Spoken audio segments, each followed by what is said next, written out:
Saline बोतल ready है ना? जी सर। ओके, चेक करो।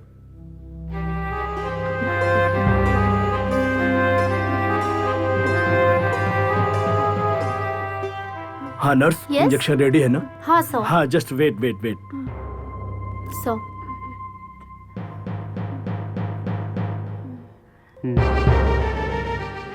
वो मशीन दो। हाँ जी सर।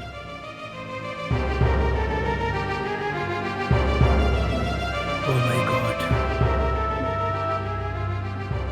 Nurse, injection. यस सर।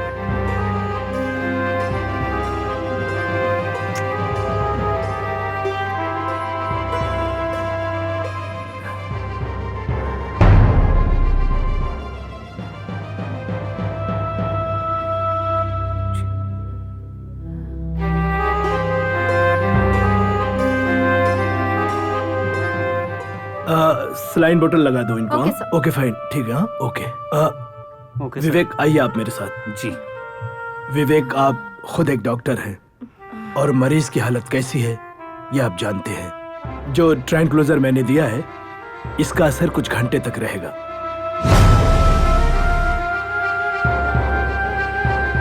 लेकिन विवेक, एक बात सुनो, मेरी एक सलाह है, एक मशवरा है। आप इस क्रिटिकल सिचुएशन से निकलने की कोशिश कीजिए। I hope for the best Vivek. All the best. Thank you doctor. All the best Vivek. चलो।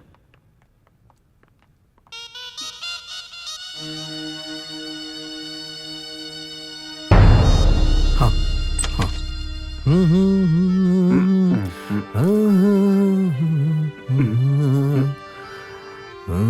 गुरु, प्रोड्यूसर साहब। नमस्ते साहब। नमस्ते नमस्ते, कैसे हैं साहब? आप लोग? ठीक हूँ साहब, आपने तो हमें सस्पेंस में ही मार दिया। आधी कहानी सुनाकर आप घर चले गए और हम यहाँ बेचैन हैं कि आगे क्या होगा। वैसे साहब, हमें आपके मामले में तो नहीं पड़ना चाहिए। आपने हमें बताया नहीं साहब, माँ मरी कि नहीं। हमारी राय से तो मर जानी चाहिए। वैसे आप क्या कहते हैं? जैसे ही माँ मरेगी वैसे ही आएगी डॉक्टर की असली परीक्षा।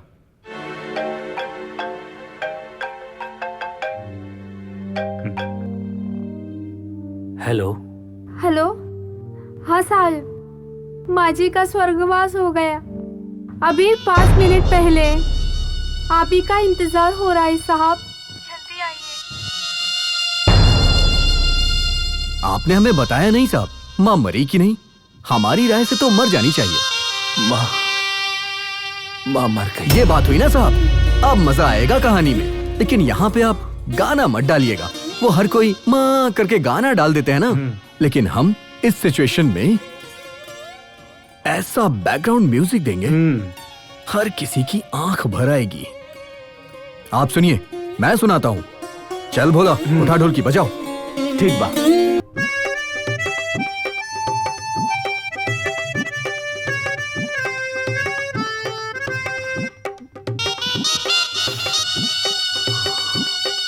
गुरु, प्रोड्यूसर साहब रो रहल बाड़े। ये हमनी के धुन के असर बा। अभी तो सिर्फ हारमोनियम बजेले बानी। जब 50 साजिंदन के साथ हॉल में बैकग्राउंड म्यूजिक बजी ना, तब देखिए हॉल में एक एक आदमी रो रहल हुई है। माई, माई का हो गई?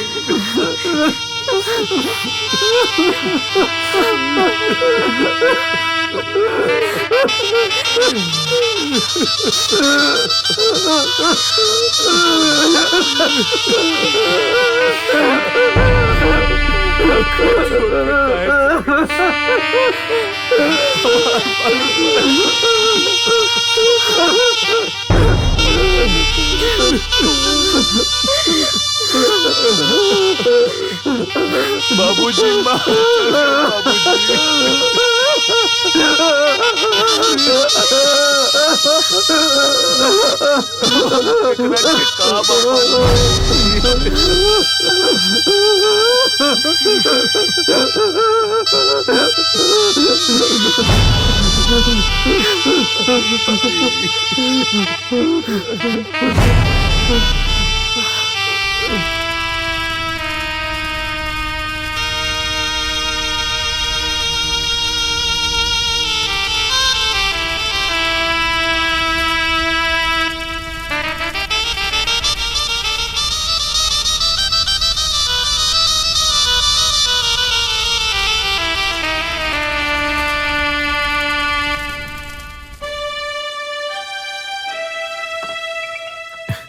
नमस्ते साहब। नमस्ते नमस्ते। हम आप ही के फोन का इंतजार कर रहे थे। मनोहर जी, आप ऐसा कीजिए कि कल टैक्सी पकड़कर फौरन मेरे घर पर आ जाइए। और सुनिए, मेरे घर का पता है विष्णु विला, सीजर रोड, अंधेरी वेस्ट, मुंबई। हाँ क्लाइमेक्स तय करना है। ठीक है साहब, हम कल आ जाएंगे। ठीक है। पापा, ये क्लाइमेक्स क्या होता है? क्लाइमेक्स ये होता है मेरा बच्चा, दो बिछड़े हुए प्रेमी को मिलाना।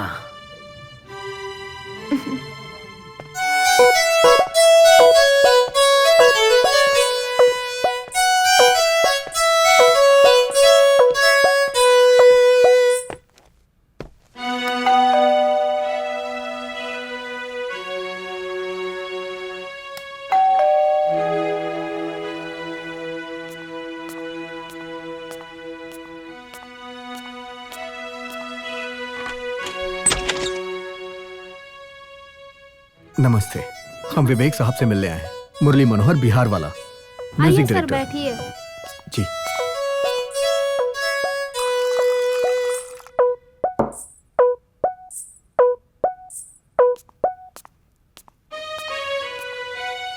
लीजिए पानी, मैं साहब हाँ। को बुला के लाती हूँ। जी।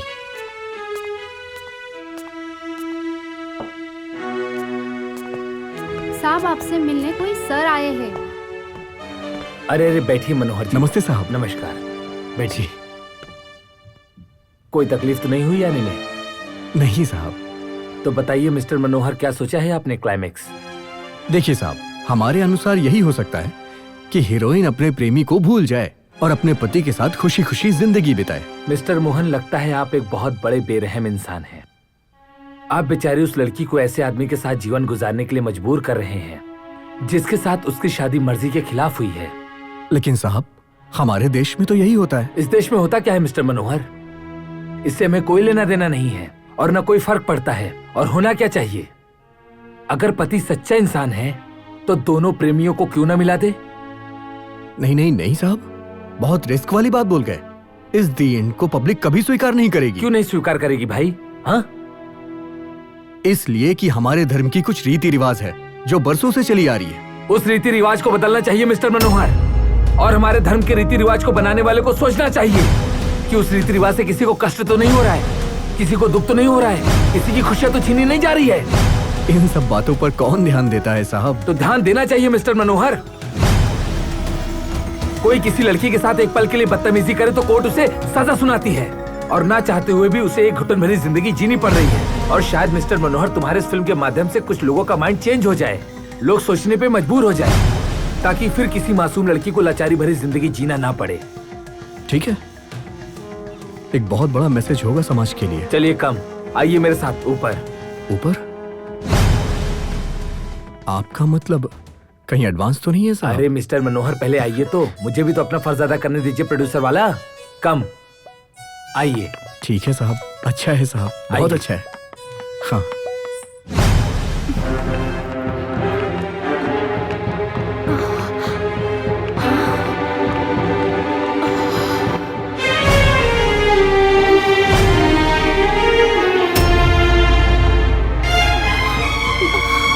आई एम सॉरी मनोहर जी। अगर मैं ये बात आपको पहले बता देता कि शादी की पहली रात जहर खाने वाली लड़की दिव्या है,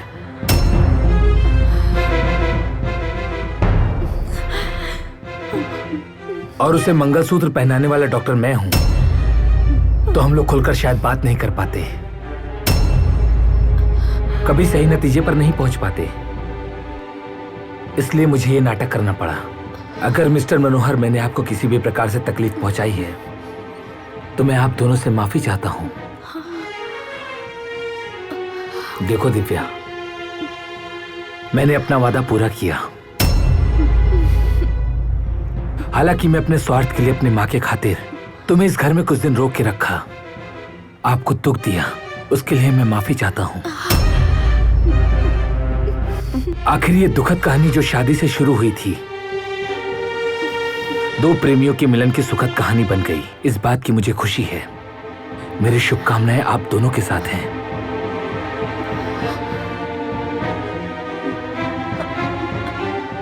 साहब, ये ठीक बात नहीं है। बिल्कुल बकवास क्लाइमेक्स है आपका, एकदम गलत है। क्यों? कुछ ही देर पहले आपने ही तो इसे मंजूर किया था। हाँ किया था। कहानियों में, फिल्मों में सब चलता है। ये जिंदगी है, असल जिंदगी में ऐसा कभी नहीं हो सकता। लेकिन मिस्टर मनोहर, कहानियां, उपन्यास, उपदेश, ये असल जिंदगी की तस्वीर होनी चाहिए। होनी चाहिए या नहीं, हम इस बहस में नहीं पड़ना चाहते। हमने आपके इस बकवास क्लाइमेक्स को इसलिए मंजूर किया था कि हमें डर था कि एक म्यूजिक डायरेक्टर बनने का सपना मेरे हाथ से चला ना जाए। दिव्या आपकी पत्नी है और इसे आपके साथ ही रहना होगा। लेकिन मिस्टर मनोहर, आपके इस क्लाइमेक्स को मैं कैसे मंजूर कर दूं, ये जानते हुए कि जो लड़की मेरे घर में पत्नी बन के आई है वो किसी और से प्यार करती है।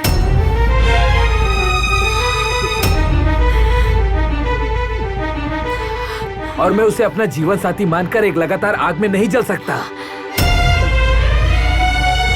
जिंदगी जहन्नुम बन जाएगी मेरी और दिव्या की भी।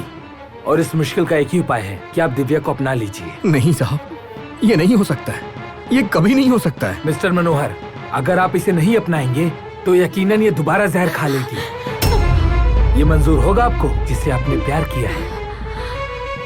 उसे जानबूझकर आप मौत के मुंह में ढकेलना चाहेंगे? आप कैसे आदमी हैं मिस्टर मनोहर? कैसे प्यार करने वाले इंसान हैं आप? साहब, आप क्यों नहीं समझते? ये आपकी पत्नी है, आप इनके पति हैं। आपने इनकी मांग में सिंदूर डाला है, आपने इनके गले में मंगलसूत्र पहना है, आपने इनके साथ अग्नि के साथ फेरे लिए हैं। हमारे धर्म के अनुसार ये आपकी पत्नी हुई, आप किसी और की नहीं हो सकती हैं। क्यों नहीं हो सकती मिस्टर मनोहर? क्यों नहीं हो सकती? किसी के मांग में सिंदूर भरने से, गले में मंगलसूत्र पहनाने से, अग्नि के साथ फेरे लेने से पति पत्नी नहीं हो जाते। लड़का लड़की का दिल मिलना चाहिए, मन मिलना चाहिए, तभी वो पति पत्नी कहलाते हैं। और मुझे पता है आप दोनों का दिल और मन दोनों मिला हुआ है। और इसीलिए तो मेरे घर में इतनी धन दौलत, नौकर चाकर, गाड़ी होने के बावजूद भी दिव्या मर जाना पसंद की, बल्कि मुझे अपनाना नहीं। और मिस्टर मनोहर, आज तक मैंने किसी का बुरा नहीं चाहा और ना तो मैंने किसी का बुरा किया आज तक। बस मैं एक इंसान होने के नाते हर किसी को खुशी देना चाहा। आज पहली बार सिर्फ अपने स्वार्थ के लिए दिव्या को यहां रखकर इसके मन को मैंने दुखित किया है। मिस्टर मनोहर, दिव्या की आंख में एक बार देखकर कहो कि तुम उससे प्यार नहीं करते, क्यों उसे अपनाना नहीं चाहते। एक बार देखकर कहो तुम। पर साहब जी, प्यार करता हूँ, लेकिन सच्चा प्यार स्वार्थी नहीं होता है, उसे खुशी देता है। लेकिन मेरे पास तो रहने का कोई ठिकाना भी नहीं है, इसे दुख और आंसू के सिवा कुछ भी नहीं दे सकता हूँ। मैं दे रहा हूँ, सब कुछ दे रहा हूँ मैं। साहब जी, ये देखो, देखो ये, मुझे लंग कैंसर है और मैं कुछ दिनों का मेहमान हूँ। और कल मैं अमेरिका जा रहा हूँ और शायद मैं फिर कभी लौट के ना आऊं। और तुम दोनों यहीं रहो।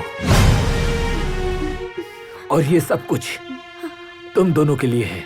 बस एक बात तुम दोनों से यही मेरी हाथ जोड़कर विनती है कि मेरी बेटी अन्नू को अपनी बेटी बना के रखना। इतना प्यार देना कि कभी मुझे याद ना करे। जब कभी वो याद करे बस यही बोलना, पापा जल्दी आ जाएंगे।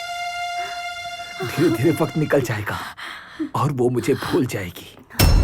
मोहब्बत ना रोकी के हो के रुकला से, मोहब्बत ना झुकी के हो के झुकोला से, हमने में बस एक दूसरे के जान है, प्यार तो खुदा के देहल। कौन कहता है कि इंसान के रूप में भगवान श्री राम और कृष्ण ही पैदा हुए थे?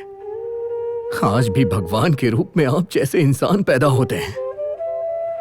मंजिल की तलाश में भटकता रहा जिंदगी भर, भटकते भटकते मिल गए आप जैसे भगवान। आज वो भी हमें छोड़कर जा रहे हैं। हाय रे सृष्टि के रचयिता, कैसी है तेरी खुदाई।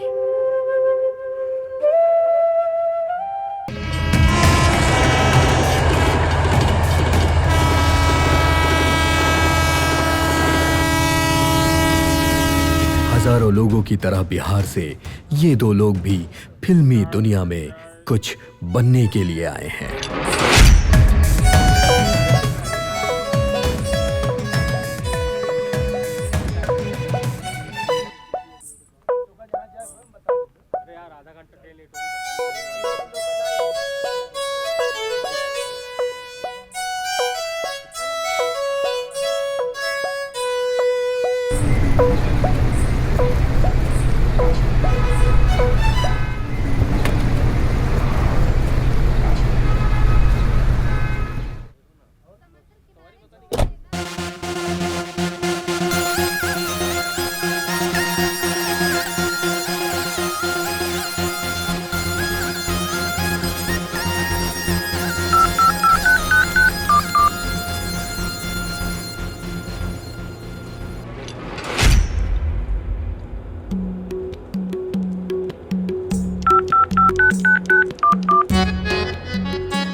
अरे बोला, हाँ रजवा के फोन स्विच ऑफ बतावा था।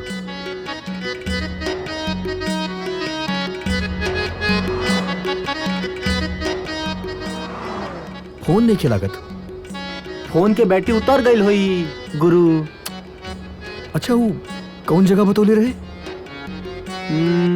एकता नगर कांदीवली एकता नगर का ले रहे हैं। कांदीवली एकता नगर ना?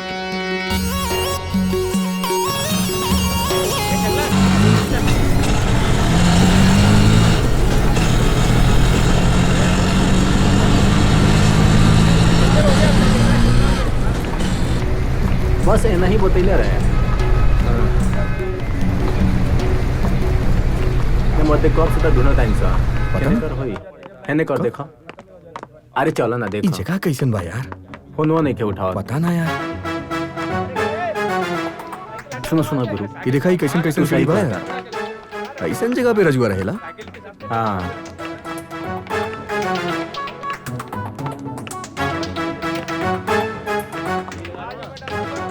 हेलो। अरे भाई कब से फोन लगावता नहीं तरह के। तू तो ऐसन गायब हो गईला कि कुछ समझ में ही नहीं आवत। अरे बैटरी उतर कर है, फोन स्विच ऑफ हो रहा है। अरे हमनी मुंबई आ गेल बानी, अभी एकता नगर में बानी। हाँ तू आवा जल्दी से, अभी लागल फोन, वो आ रहल बा। चला यहाँ से। नमस्ते भाई। अरे कहाँ रहला तू? यहाँ हम फोन लगा लगा के परेशान हो गेल बानी। सॉरी भैया, पूरा मार्केट घूम लेनी। तो मजाक कराता है, तू तो सचमुच की आ गईला। आवा ही रूम में चला। ठीक बा चला। चला आजा। अब आओ। हाँ आवा तानी। चला देखल जाए। हाँ बस ये है आगे। अभी ये पता चल जाए कि कहाँ रहेला। आवा। हाँ यही गली में बा। आजा आजा लो आजा। आओ ऊपर आओ। आओ आओ। संभल के भैया।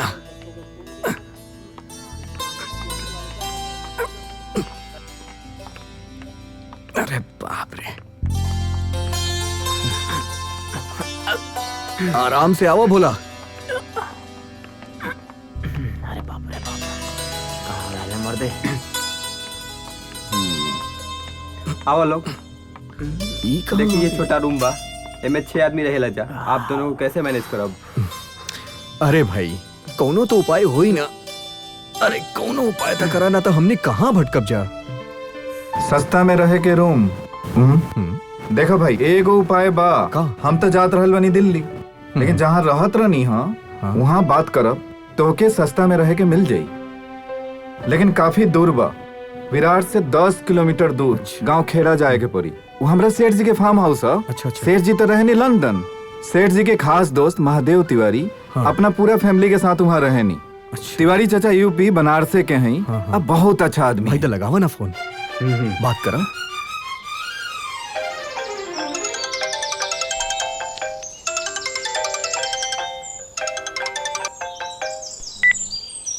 चाचा जी प्रणाम। प्रणाम प्रणाम। एगो खास दोस्त हमारा आयल बने गांव से। तोरा और रूमुआ जन खाली बा, इनका के दे दी। जन भाड़ा हो रुआ के दे दी है। चाचा जी बहुत अच्छा लड़का हमें, संस्कारी लड़का हमें, संगीत साधना में लागल रहे। रुआ कोनो समस्या ना आई, हमार गारंटी बा चाचा जी। ठीक बा ठीक बा। सुना हाँ, चाचा जी मान गई बनी।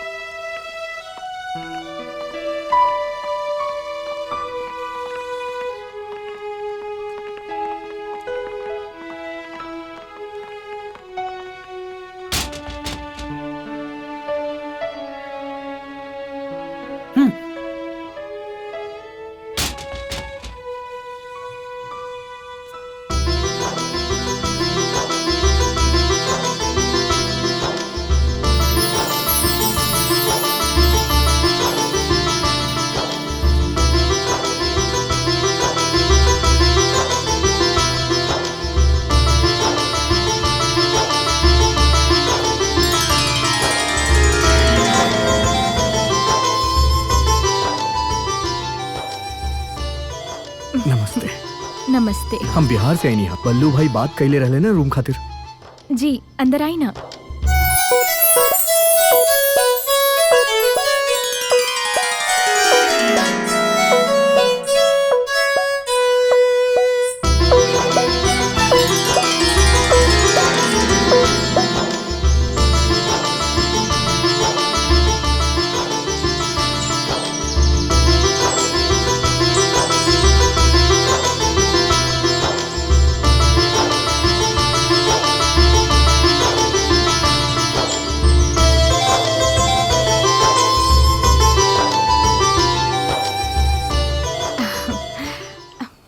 आई आई।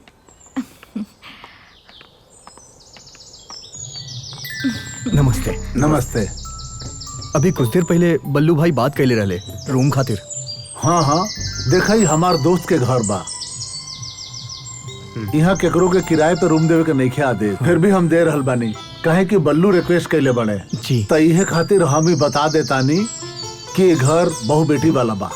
एगो बात के खास ख्याल रखिए लोग, ऐसन कोनो भी हरकत यहाँ ना चली। बिल्कुल भी ना चली। सवाल पैदा नहीं किया होत। सुना, रात के 10 बजे के बाद ही घर में आवे के इजाजत नहीं खे। तो फिर कहाँ जाएगी? 10 बजे के पहले आवा तो तू यहाँ काम करे या बम्बई घूमे खातिर अइला हा? हम म्यूजिक डायरेक्टर बने खातिर आई नहीं हा, और हमरा के पूरा भरोसा बा कि हमके जल्दी ही चांस मिल जाएगी। ठीक बा, तो महीना के 1000 रुपया किराया और 1 महीना के एडवांस देवे पड़ी। 1000 रुपया? हाँ। जी दे दे। और तोहर आधार कार्ड के फोटोकॉपी और 2 पासपोर्ट साइज के फोटो भी देवे पड़ी। हम तनी तहर कमरा देखे चाहता नहीं। तो हम तोहर एडवांस देखल चाहता नहीं। बाथरूम केने बा? बाथरूम वो सामने बा बाथरूम। अच्छा, हम आवता नहीं। बेटा वो बाथरूम का करे जात बाड़न? एडवांस लावे। एडवांस बाथरूम से? हमार गुरु बहुत पहुंचेला आदमी बाड़े। घर से निकले से पहले माई कहले रही कि मुंबई में जेब कट जाला। तब से हमार गुरु जेब में पैसा ना रखेले, नीचू रखेले, अंडरग्राउंड में। अंडरग्राउंड मतलब? अंडर बियर में। तो चोर पॉकेट कैसे काटी? अच्छा अच्छा, इली रखा रखा हाथ धोला है ना? हाँ? अब हम कमरा देख सकता नहीं? हाँ हाँ, दिव्या दिखा दो कमरा इनकरा के। जी नाना जी। आई।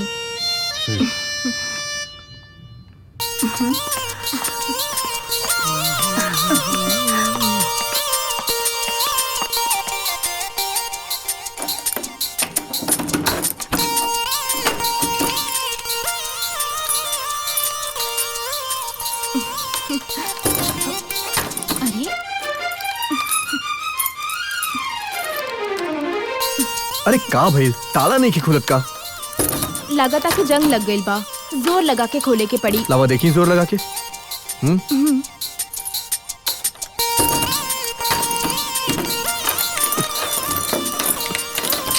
का भाई जोर लगा बा? औरो तनी? अरे कितना जोर लगाई? चाबी यही ताला के बा कि दूसर के लाइल बाड़ू? चाबी तो यही है बा। अच्छा आवा, दोनों मिलके जोर लगावल जाओ।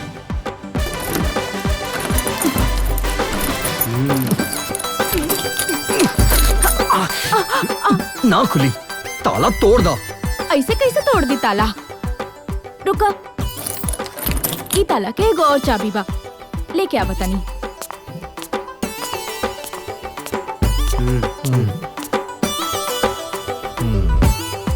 एकरा से बच के रही है मुरली, न तो जल्दी है मुंबई छोड़े के पड़ जाही।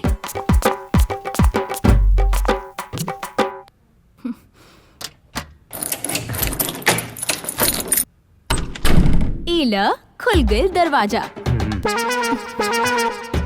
ई दोनों कमरा हमेशा बंद रहेला, कबो खोले की कोशिश मत करी ह। और ई रहल तोहार बिछौना और तकिया। पानी खातिर बोतल रखल बा, नीचे नल से भर ली ह। ठीक बा।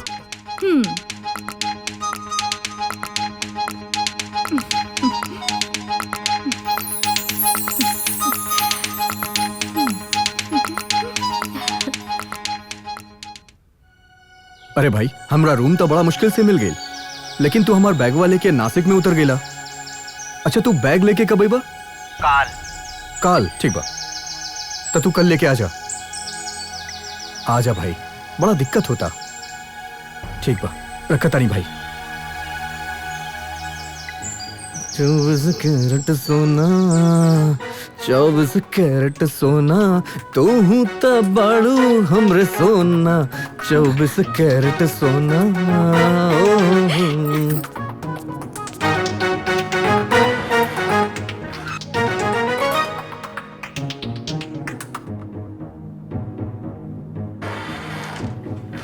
अरे एकर तक कुंडी नहीं खिलागत। खैर कोनो बात ना मुरली, कम से कम रहे का तो जुगाड़ हो गई।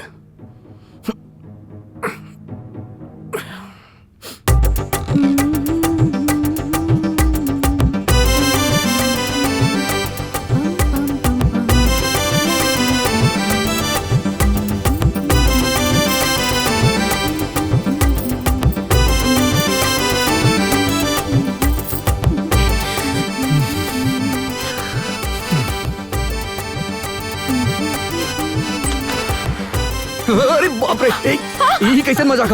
तारा दिखाई नहीं खेदे हम नहा रहल बानी। दिखाई कैसे दे? दरवाजा तो बंद रहे। तो तारा की सुनाई नहीं खेदे हम पानी उछल रहल बानी।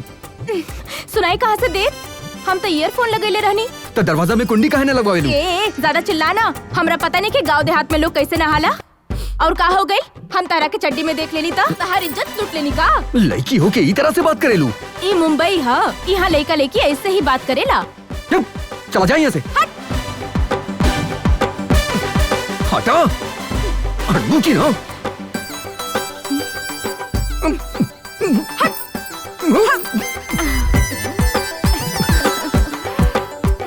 अभी तो गाँव टी बाड़ा, बहुत जल्दी तहरा शहरी बना दे। कौनो लड़का मिलल? देखा महादेव भाई, लड़का तो हमरे नजर में दूगो बा जे शादी खातिर तैयार बा। दोनों के आपन घर दुआर बा, कौनो चिंता के बात नहीं खे। फर्स्ट क्लास परिवार बा दोनों के।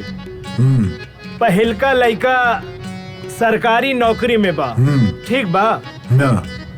ओकर मांग 5 लाख रुपया बा। आ दूसरका लड़का जौन बा तौन बाटे तहरा के कपड़ा के सेसमैनी माँ, ठीक बा। अच्छा। तो ओकर 2 लाख रुपया के दहेज के मांग बा। बैठा। अब बतावा हम कौना से बात करी? देखा, अगर उन्हीं का लड़का नौकरी करता तो हमार नतनी घर बैठल ना रहेली। ओहो इन्फिनिटी मॉल में जॉब करेली। हम दहेज के बिल्कुल खिलाफ बानी। देखा, हमहू दहेज के खिलाफ बानी, लेकिन का करबा, लड़की हिया। लड़का रहा तब न मुंह फाड़ के दहेज मांगता। का कहला गंगू? एगो बात कहतानी तहरा जानकारी खातिर।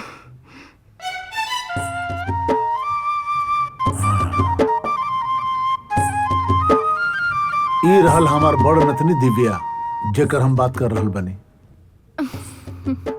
तोहार नतनी तो देखे में बहुत खूबसूरत बाड़ी, ई तो अच्छी बात बा। लेकिन आज के युग में खूबसूरती से ज्यादा हैसियत देखल जाला।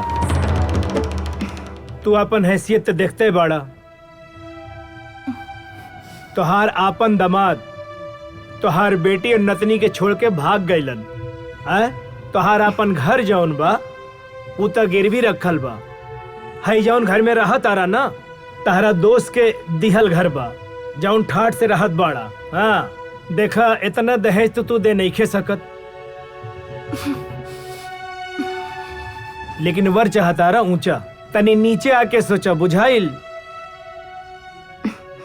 वक्त के साथ समझौता करा महादेव भाई। तू कहा था हम आगे बात करी।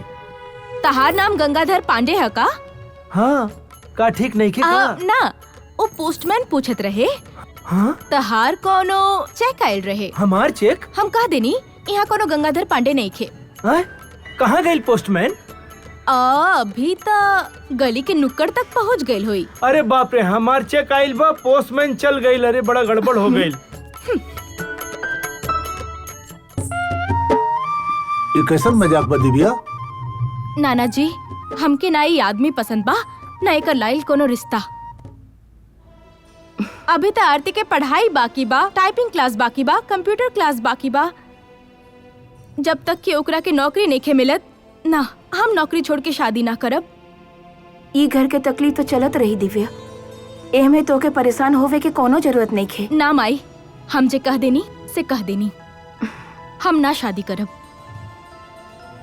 अरे हमारे अंगने में तुम्हारा क्या काम है, हमारे अंगने में तुम्हारा क्या काम है, हमारे अंगने में तुम्हारा क्या काम है, जो है नाम वाला वही तो बदनाम है। ए बोला, चूना लेके आवा जल्दी। दीदी चूना मिली का? गुरु का अंगूठा में लगाए के बा। अरे ओकरा के मलहम लगावा, चूना उना से कुछ ना होई। वो तो मालूम बा हमरा, चूना फोकट में मिलेला ना, ओसे हमार गुरु उहे लगाई हैं। आग भी फोकट में मिलेला, कहा तब भेज दी। बड़ बड़ कंजूस के देखनी, बाकी तोहार गुरु जैसन ना। वो अपन तकलीफ केहू से ना कहले। वहाँ बिहार में पूरा परिवार बा गुरु के, बूढ़ी माई, छोट छोट भाई बहन, वो लोग के पेट पाले खातिर माई दूसरा के घर में बर्तन माजेली, झाड़ू मारेली, खाना बनावेली, पोछा मारेली, ध्यान रखेली। बाकी के खर्चा गुरु के उठाए के पड़ी ना।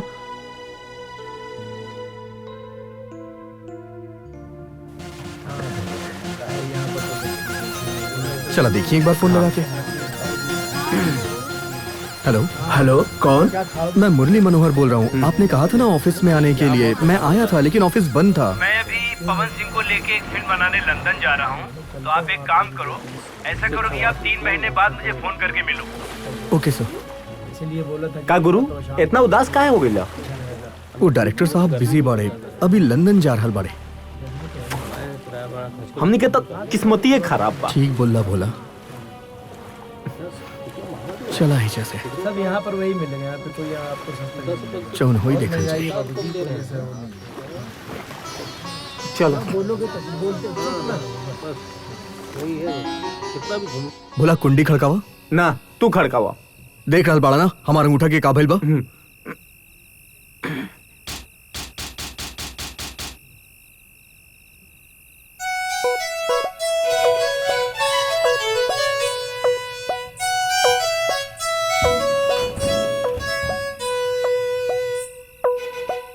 हम आ गई नहीं तो हम का करी? दरवाजा छोड़ो, हमके जाए नाना जी कहले रहनी ना कि 10 बजे के बाद आए तो गेट ना खुली। वो कहा ना हमार घड़ी खराब हो गई रहे, यही से टाइम के पता ना चलल। हम भुला गए नहीं कि नाना एक जी दिन बाहर सुते के पड़ी ना तो अकड़ ठिकाना आ जाई। दीदी आज गलती हो गई, दोबारा ऐसा ना होई। ठीक बा, तू अंदर जा। जय भैरवनाथ।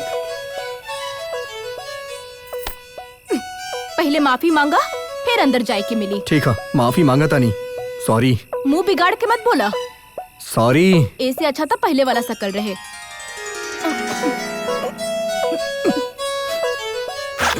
हाँ?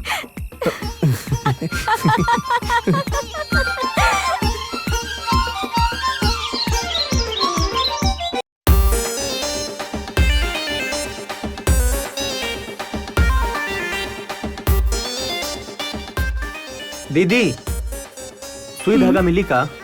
गुरु के पतलून सिए के बा। ला हमरा दा, हम सी दे।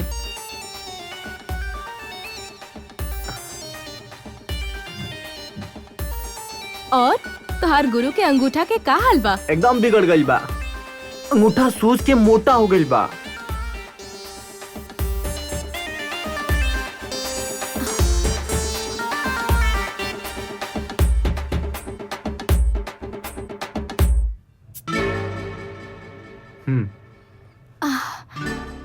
इला आपन गुरु के दे दी है और कही कि ठीक से लगा ली, न तो 4 पैसा बचावे के चक्कर में ना पूरा हाथ कटवावे के पड़ी।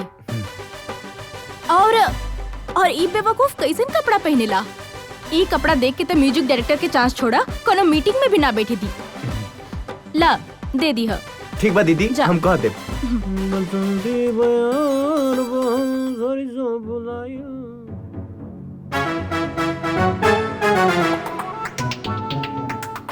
अरे भोला सुई धागा ले आइला?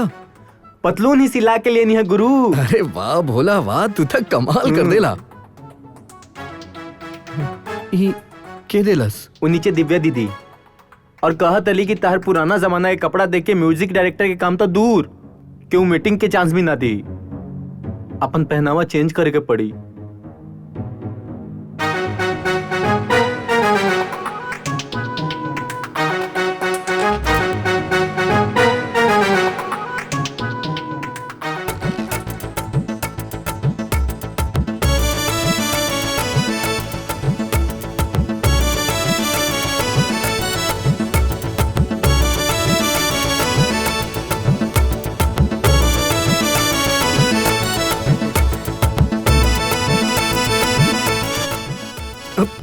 तू हमरा पीछे काहे आ रहल बाड़ू? हम अपना जॉब पे जा रहल बानी, तो के का दिक्कत बा? तो जाना तू आगे पहले। बड़ाई एक राखी तो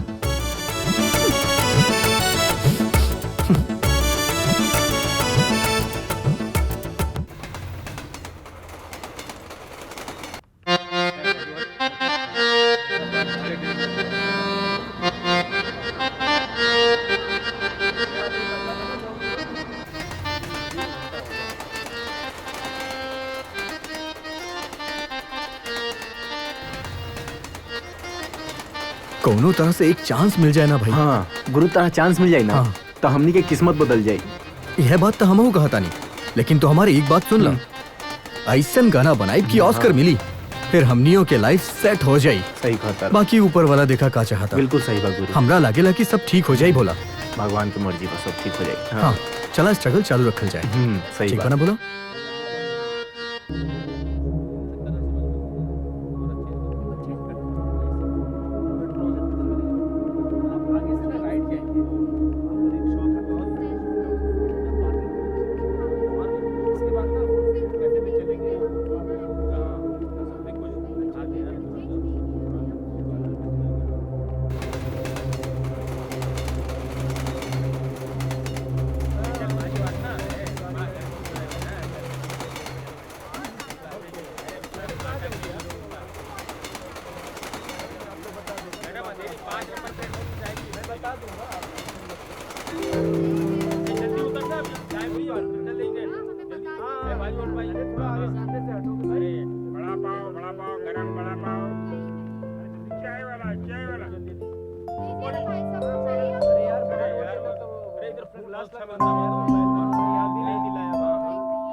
हाँ देखा अभी प्रोड्यूसर का गुरु का कहेला। कहले हो?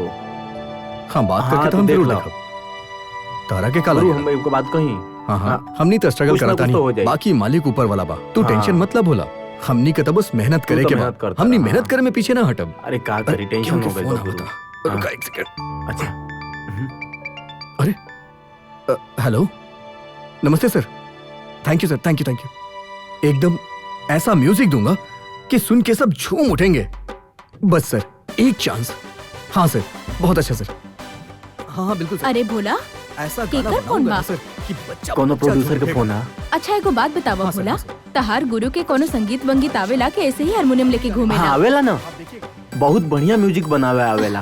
हाँ अच्छा ठीक बा, हम चलता नहीं। बाय। Bye bye. हाँ हाँ बिल्कुल बिल्कुल सर, टेंशन मत लीजिए सर। जी सर जी। हाँ हाँ सर जी बिल्कुल सर बिल्कुल। Thank you. बोला हाँ। प्रोड्यूसर साहब के फोन रहे। कल मिले खातिर बुले ले बाड़े। अरे ठीक हाँ बा यार। ठीक बा। चला जाए।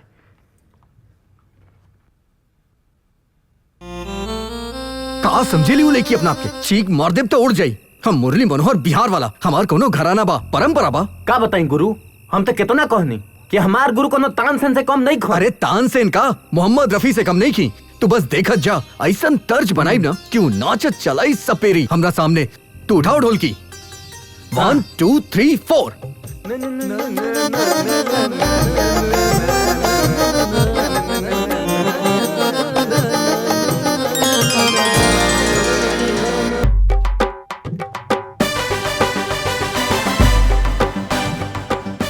भोला इला आपन गुरु के दे दिया और कहिया चटनी अंदर बा।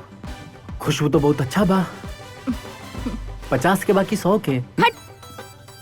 जा अपन गुरु के खिलैया पूछिया पसंद आइल की ना।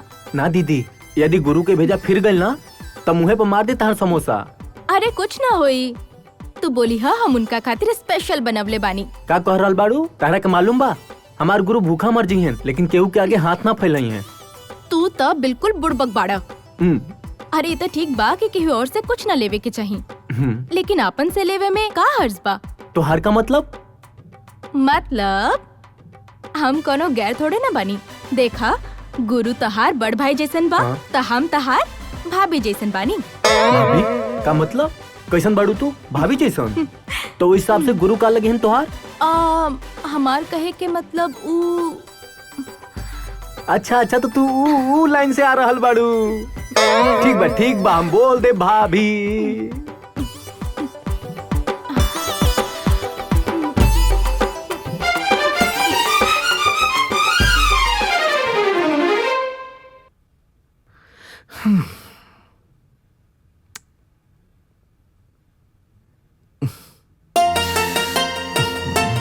अरे यार कितना टाइम लगाओ ताई।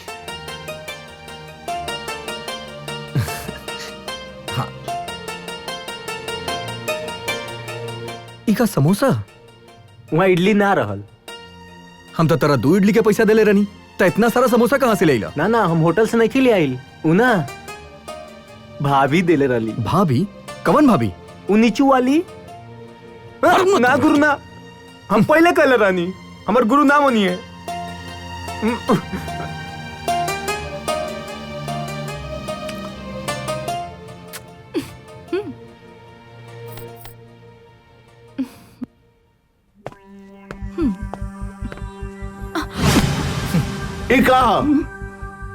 समोसा हमके नहीं खे पसंद। अरे पसंद नहीं खे तो गधा का बच्चा के मुंह पर मारा।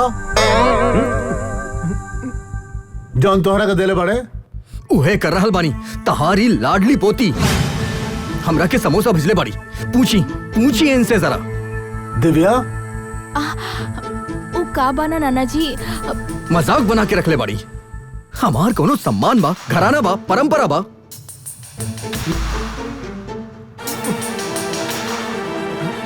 हमके भिखारी समझ के भीख देवे आगे बाड़ी। हम तहरा घरे में रहे नी, किराया देवे नी, मुफ्त में ना रहे नी। मान लेनी कि हम गरीब हैं, हमरा पास पैसा नहीं खे, मेहनत करत है, लेकिन तहरा पास भीख मांगे तो नहीं क्या मतलब? अरे सुना ये आखिरी बार कहा तानी तहरा से और तहार पोती से भी। मुरली मनोहर बिहार वाला के कोनो सम्मान बा, घराना बा, परंपरा बा। फिर ऐसा कोनो हरकत दोबारा कैलू ना तो हम बर्दाश्त ना करब। खबरदार। चल। तो तू भेजले रहलू समोसा ऊपर। ना नाना जी, उ भोला है ना, बेचारा के बहुत भूख लागल रहे। हम दया खा के ओके समोसा भेज देनी और उ जाके गुरु के पकड़ा देलस और ई बेवकूफ भड़क गई। अरे वाह, हम ओकरा के खाना देथई और उ भड़क के जाता। 2 पैसा जेब में नहीं खे और बात तो ऐसे करत आई जैसे महाराजा हो के बिहार के। ठीक बा, हम ओकर दिमाग अभी ठिकाने लगा देथई, ओकर पेटिया ढोलकी के डबरा बना देथई। टांग तोड़ के ओकर। नाना जी जाए दी नाना जी, उ तो आधा पागल बा, ओकरा तो कुछ समझ ही नहीं खे। ओके समझा के कोनो फायदा नहीं खे, छोड़ दी जाए दी। ए तू खाना।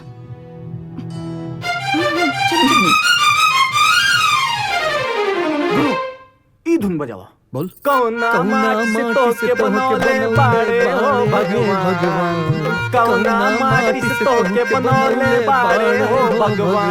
सुनर लागे सुनर लागे। कौना झिंगुर जैसन गाना बनावा ताड़ा, ऐसन गाना बनावा। लगता का सवाल धरती पे उतरल बातें हई जान हमार ले ही जान, ए हमार ले ही जान। हाय हाय हाय चपकौआ समान हमार ले ही जान, हाय हाय हाय चपकौआ समान।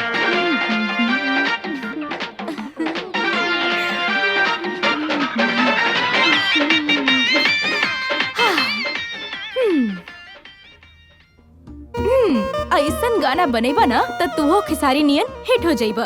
गुरु दीदी सही कहा तारी, ऐसा नहीं गाना बनावा तो हिट हो जाइबा। बस तू देखा जा, अब ऐसे ने गाना बनाई। हेलो प्रोड्यूसर साहब, ऑफिस में हैं क्या? हाँ हाँ ऑफिस में ही है। एक बार मिला दो ना भाई प्लीज। हाँ हाँ आ जाओ, सर से मिला देते हैं। ठीक है आ जाओ आ जाओ। ठीक है मैं आता हूँ, चला।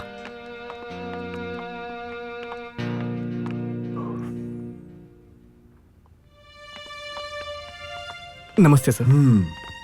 आओ बैठो। सर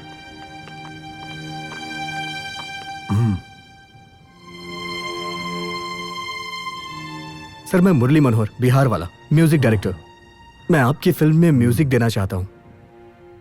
पहले कहीं म्यूजिक दिया है? नहीं सर। पहली बार देना चाहते हो? हाँ सर। सुनाओ फिर। 24 कैरेट सोना तू ही तो बाड़ू हमरे सोना, 24 कैरेट सोना तू ही तो बाड़ू हमर सोना। ठीक है ऐसा करो, मैं इनको फिर कभी बुलाता हूँ, जरा फ्री रहूंगा तो फिर इनको बुला लेना। ठीक है जाओ। थैंक यू सर। देख ला गुरु, अपन मान सम्मान परंपरा के फल का मिलल इठेंगा। अरे वो प्रोड्यूसर के वो दिन बात मान ले रहा था, तभी भरपेट खाना खाई जाई, आइसक्रीम खाई जाई, लेकिन तू का कहिला? अरे तू तो सबके खोखा उड़ा देला। कहे के मतलब ई बा, छलकत जवनिया के धुन ओकरा चाही तो ओके दे दा, बीच में काहे अपन ट्यून ढुकावता रहो। हम केहू और के तर्ज काहे बेचब? अरे गुरु कहे के मतलब ई बा, हम सब लोग एक ही धंधा के लोग बानी। ई बताओ, धंधा में लेन देन इतना चलेला, अगर दुकानदार तोहरा के बर्फी की जगह कचौड़ी दी तो तू का करवा? ले बा। हमके मीठा और नमकीन के फर्क नहीं क्या मालूम का? वो कचौरी उठा के वो दुकानदार के मुंह पे मार दे। तो समझो प्रोड्यूसर तेरा मुंह पर समोसा मार देला। देखा बोला, हम केहू के तर्ज ना चुराई। फिर हमनी के बात ना बनी। देखा तू ज्यादा ना बोला, तू कुंडी खड़कावा ना गुरु ना, उस उतल नागिन के नइखे जगाए के बा, वो डस खाई। हम काहे डराई?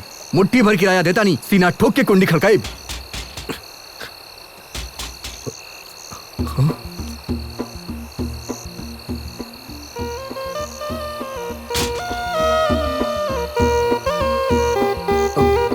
जय बाबा भैरवनाथ।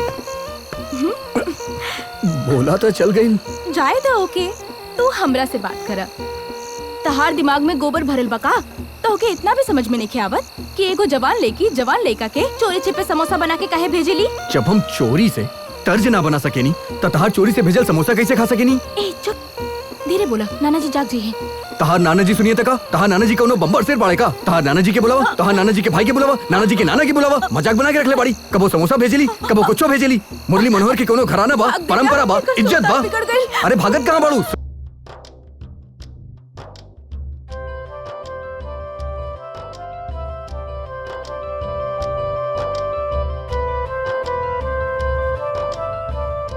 बोला तनी पानी लेके आवा। ठीक बा गुरु, हम लाओ तनी।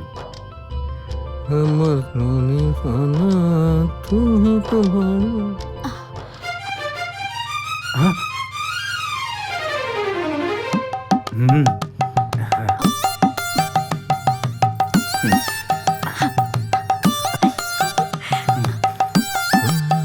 चौबीस कैरेट सोना।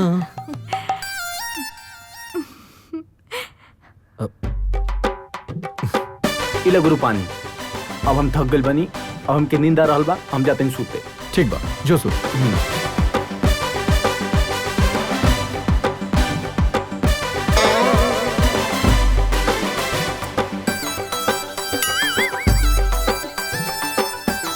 चौबीस कैरेट सोना तू ही तबाड़ू हमरे सोना। 10 मिनट तो हो गई।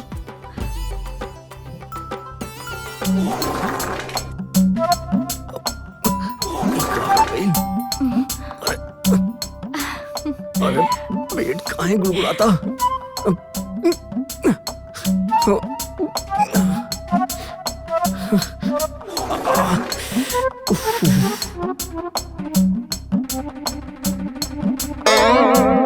अब आई मजा गुरु।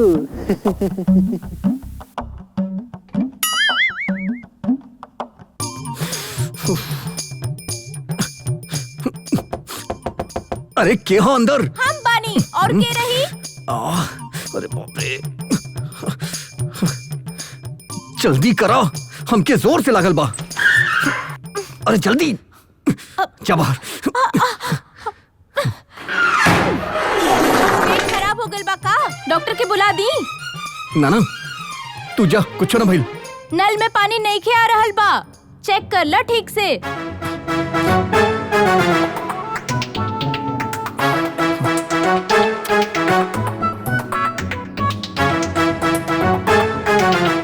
हे भगवान, अब एकरा में पानी भी नहीं खे, अब क्या करी? टेंशन मत ला, हम ला के देता नहीं।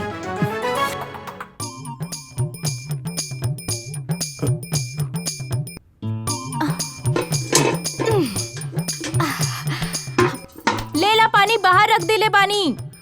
तू जा, हम ले लेब। ठीक बा, हम जा रहल बानी। अरे तू जा ना प्लीज।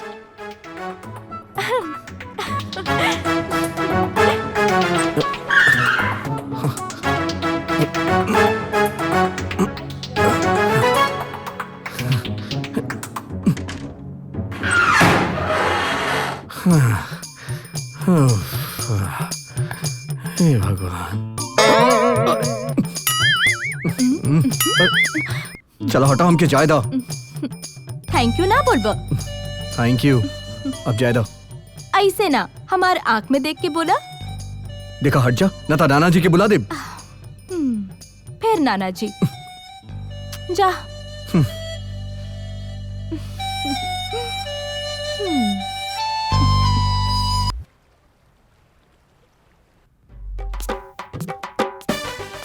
का भल दीदी? बकवास, मूर्ख, कचरा बाऊ। एकदम सही बोललू। हम कब से तार कोशिश देख रहल बानी। अरे काश हमरो कोनो लड़की से प्यार हुई तो हम ओके जूहू घुमा देल रहती, अच्छा होटल में खाना खिला देल रहती, और तो छोड़ा ओके सिनेमा दिखा के मामला फिट कर देल रहती। बदमाश, शर्म नहीं आवत हमरा से ऐसन बात करे में? ये बात तू ही छेड़लू तो हम का करी? का करी? ऐसन हाल में एगो तू ही तो सहारा बाड़ा, जेकरा के हम अपन दिल के हाल बता सकी। तू एगो काम करबा भोला। हाँ? अपन गुरु से ना हमार दिल के बात बता देम। ई कौन बड़ काम बा? फटाफट ऊपर जाता नी। हम अपना गुरु से कहा था नी, हमार गुरु फटाफट नीचे आई हैं और तेरा नाना के बता दी हैं। चली का? अरे ना ना ना ना ना ना, वो पागल सच में ऐसन कर सकेला और फिर बाद में हमरा नाना जी से मार पड़ी।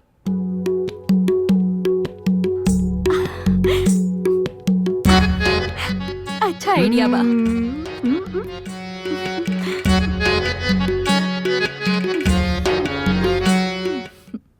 हंस गल बानी अच्छा खासा।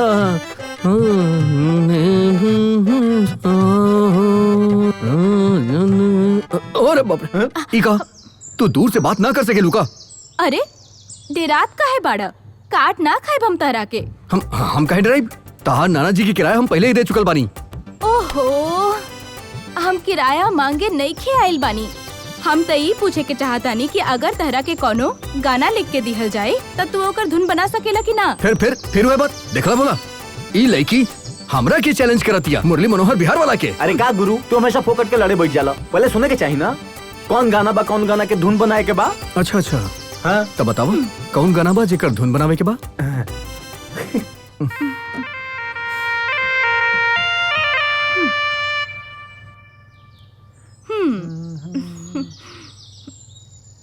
ई गाना बा की जन्म पत्री? पढ़बा ना, का लिखल बा? हम ना पढ़ब, तू पढ़ा, हम एकरा के समझ जाइब। देखा, ये प्रेम गीत है, यानी लव सॉन्ग। तू और हम एक दूसरे से बहुत प्यार करतानी। हम समझ गए नहीं, हम बिल्कुल समझ गए नहीं। साचो? हाँ, एगो लड़का एगो लड़की, दोनों एक दूसरे के बहुत अच्छा दोस्त। ओहो, लड़का लड़की ना, हम और तू। अच्छा अच्छा, तब पढ़ा था का लिखल बा? तहरा बिना हम नाही, हमरा बिना तू नाही, हम दोनों बिना प्रेम नाही। काका फिर से पढ़ा था? हम एक मतलब ना समझनी। अरे मतलब ई गुरु तू और दिव्या दीदी मेड फॉर ईच अदर, एक दूजे के लिए। अच्छा अच्छा तू ठेका दा। तोहरा बिना हम नहीं, हमरा बिना तू नहीं, और तोहरा बिना प्यार नहीं। कैसन लागल धुन? अंतरा का बा? गुरुजी तू अकल के घोचू बाड़ा, उल्लू बाड़ा, उल्लू के पट्ठा बाड़ा, ऐसे अच्छा। ना ना ई बांतरा, हम अकल के कोल्हू हाँ, हैं, उल्लू हैं, घोचू हैं, उल्लू के पट्टा हैं, ऐसे गावा। ठीक बा, शुरू हो जा। 1 2 3 4।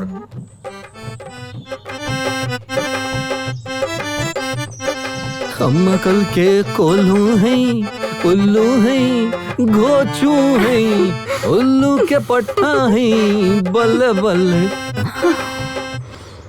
तो नहीं ऐसे कहा हमरा क्या देख रहा बाड़ा?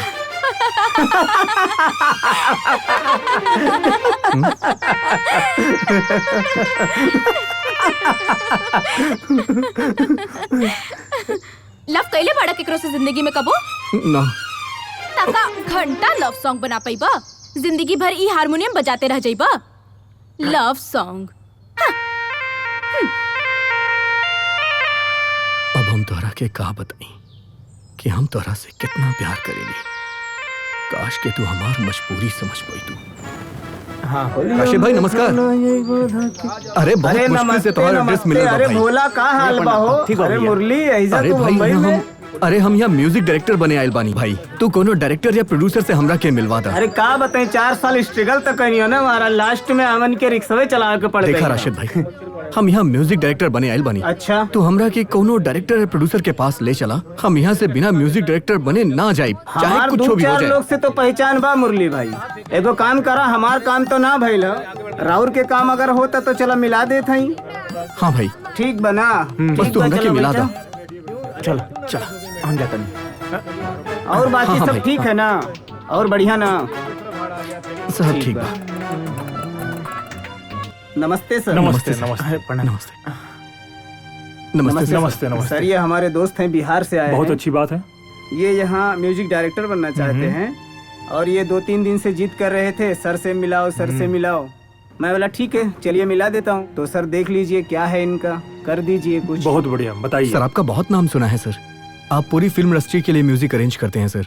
मैं चाहता हूँ कि मेरे लिए भी म्यूजिक अरेंज करके दें, बहुत बड़ा मेरे ऊपर उपकार होगा सर आपका। नहीं नहीं, उपकार की क्या बात है, मैं तो डेफिनेटली सबके लिए करता ही हूँ और ये मेरे लिए सौभाग्य की बात है। मुझे आपके साथ भी काम करके बहुत अच्छा लगेगा। मेरी शुभकामनाएं आपके लिए। आप शुरुआत कीजिए और हम साथ साथ में हैं, बहुत अच्छे से म्यूजिक करेंगे। Best of luck. Thank you sir. ठीक है सर, थैंक यू।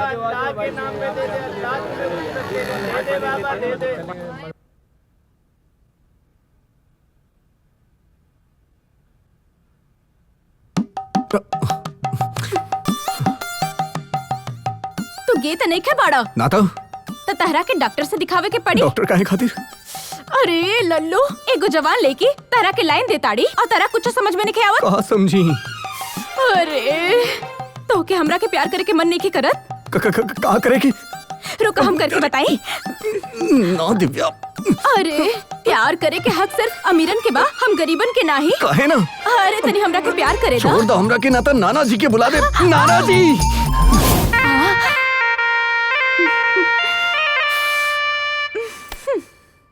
ये जवानी बड़ी कुत्ती चीज है, एक दिन हमके नाना जी से जरूर पिटवाई। हाँ।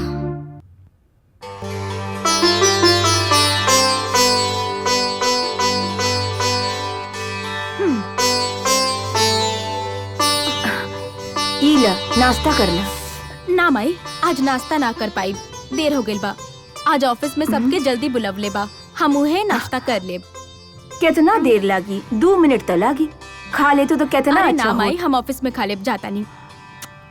By by.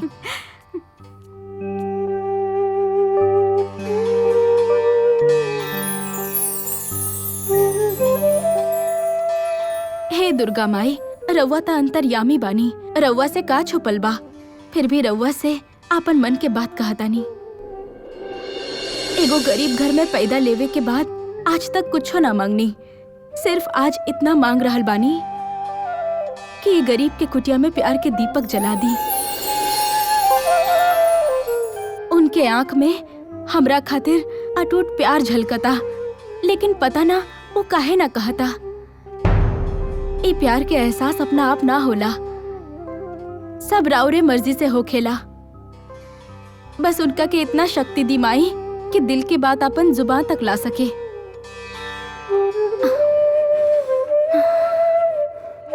जय दुर्गा माई।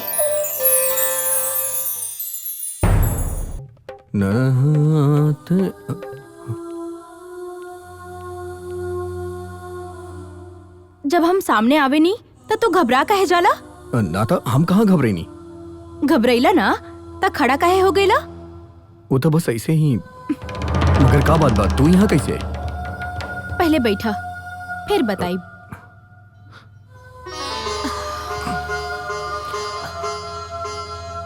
तहार प्रॉब्लम का बा, बतावा हमके। प्रॉब्लम? कौन प्रॉब्लम? हमके कुछ समझ नहीं आ रहल बा। तू आखिर कहे का चाहत बाड़ू दिव्या? ये अभी छोट बा, फिर भी एकरा समझ में आ रहल बा। तहरा के कुछ समझ में नहीं आवत। हम तहरा से प्यार करेनी और हमरा के ही पता बा कि तू भी हमरा से प्यार करेला। हम ना था। तू झूठ बोल रहल बाड़ा। खा खा हमरे सिर पे हाथ रख के कसम कि तू हमरा से प्यार ना करेला। हम ना खा सका थे। काहे ना खा सकेला? हमरी आंख में देख के बोला कि तू हमरा से प्यार ना करेला। करे नहीं, जान से ज्यादा प्यार करे नहीं। तो काहे ना कहेला? कौन मजबूरी तो के रोक देवेला? सुने चाहता रू तो सुना। हम बिहार के एगो गरीब परिवार के बेटा है और कुछ बने खातिर आइल बानी। हमार माँ बहन के हमरा से बहुत उम्मीद बा। आवत समय गांव के प्रधान जी कहले रहले कि मुंबई जाके फिल्मी दुनिया में लड़की बाजी में लोग बर्बाद हो जाले। तू भी लड़की बाजी में मत फंस जाइया। ई बात पे हमार माई कहली कि ना, हमार बेटा ऐसा कबो ना कर सकेला। अब तू ही बतावा, हम अपन माई के विश्वास कैसे तोड़ दें? और वैसे भी हमरा पास कोनो काम धाम नहीं है, तो के अपन दुख के सिवा कुछ ना दे पाई। तो हार घर वालन के हमनी के प्यार मंजूर ना हुई। यही से तारा से हम अनजान बनत रहनी, आड़ा टेढ़ा कैसनो भी गाना सुनावत रहनी, अपन मजबूरी अपना अंदर ही छुपा लेत रहनी। मजबूरी ता हम गरीबन के जन्म सिद्ध अधिकार बा। हम ओकर चिंता काहे करी? प्यार तो नसीब से होला। हम अपन नसीब के काहे ठुकराई? चाहे कुछ हो जाए, प्यार में जियब, प्यार में मरब।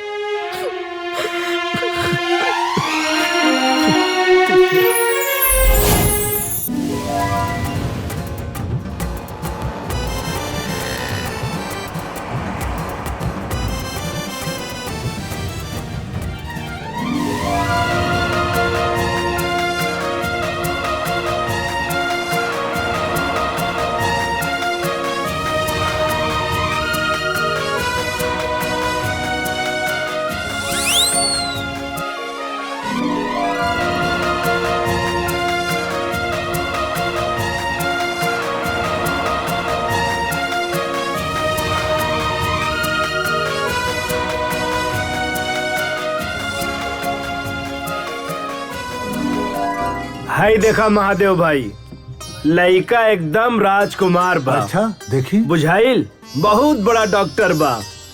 एकरा लगे पैसा के कोनो कमी नहीं खे। तहरा लोग के भाग खुल जाई, समझला?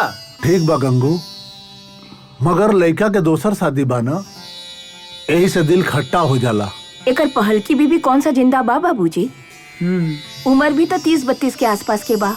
ये तो हम कहता नहीं, अब तो ही समझावा महादेव भाई के। बाबूजी लड़का अच्छा दिखेला, पैसा भी बहुत बा, अपन अच्छा? बच्चा लोगन के खातिर बहुत अच्छा होई। तनी सोच के देखी बाबूजी, घर के जौन कर्जा बा उहो खत्म हो जाई, फिर हमने अपन घर में रहे लागब। लड़का के महतारी बीमार बाड़ी, बिस्तर धैले बाड़ी, बुझाइल? कभी भी राम नाम सत्य हो जाई। ओकरे बाद का आपन दिव्या बेटी राज करी। रउआ जाके रिश्ता पक्का कर दी। लेकिन एगो बात बा, लड़का वालन के थोड़ा जल्दी बा। काल के दिन जौन बा एकदम शुभ बा। कहत यही बेरा जाके एकदम बिहान के बिया तय कर दी। ओहो कितना बार कहनी कद उहे तो हम कहतानी एकदम ठीक बा। हाँ उत्तम बा एकदम। चला तानी ला दिव्या बेटी भी आ गई। ई तो एकदम शुभ मुहूर्त पे आ गई। दूधो नहाओ पूतो फलो। चला ये फिर से आ गई और केकर शादी के बात करत रहे? तोहार शादी के। हमार शादी? काल के मुहूर्त भी निकल गइल बा। मगर ऐसे अचानक हमार शादी हमरा से पूछले बिना तू लोग कैसे तय कर सकताड़ा? सब कुछ अच्छा देख के ही रिश्ता तय कैले बानी। हाँ बेटी, सोच समझ के हमने नतीजा पर पहुँचल हई। तोहनी लोग कोनो भी नतीजा पे पहुँचल हुई, हमके ई शादी मंजूर नहीं खे। का कहलू तू? तोर अगर घास चढ़े गइल बा का? हम सब पक्का कर चुकल बानी। काल तोहार शादी बा और आज कह रहल बाड़ू कि ई शादी मंजूर नहीं खे। शर्म नहीं खे आवत का? अरे हम जुबान देले बानी, अगर तू ना करबू तो हम सबके इज्जत मिट्टी में मिल जाई।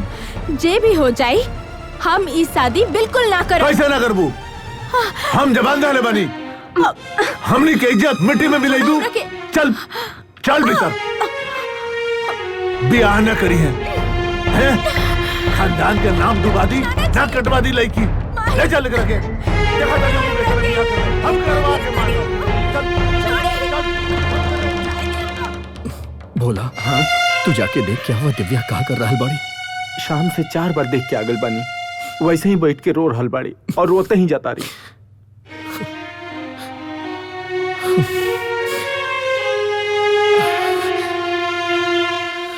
हम बाहर गेट पे इंतजार करता नहीं, तू जाके दिव्या के लेके आ जा। ठीक बा गुरु, हम लेके आओ तनी।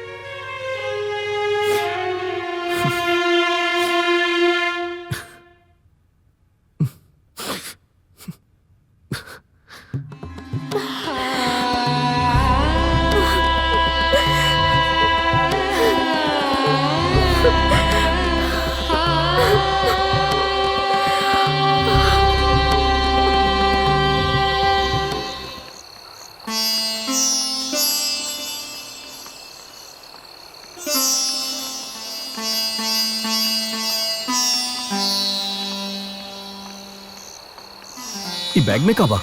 ई बैग में कुछ कपड़ा, हमार बचल पैसा और गहना बा। हम भाग के ना जा रहल बानी दिव्या, हम मंदिर में जाके बकायदा ब्याह करब। लौट के आइब और बड़ बुजुर्गन के आशीर्वाद लेब। तू जाके बैग वापस रख दा। ना मुरली, तू परदेसी बड़ा, लौट के आइबा तो नाना जी तोहरे साथे बुरा सलूक करी है। कौनो बात ना, हम कोनो गलत काम नहीं करे जा रहल बानी। भगवान के सिवा हम केकरो से ना डरेली। मगर मुरली, अगर बगर छोड़ा, तू जाके बैग वापस रख दा। देखा बोला, सुबह 5 बजे तक दुकान खुल जाई। तू जाके 2 माला और पीला धागा लेके तू डायरेक्ट मंदिर आ जाइया। ठीक बा गुरु, ऐसा नहीं करब, चाहता नहीं। चा ठीक बा।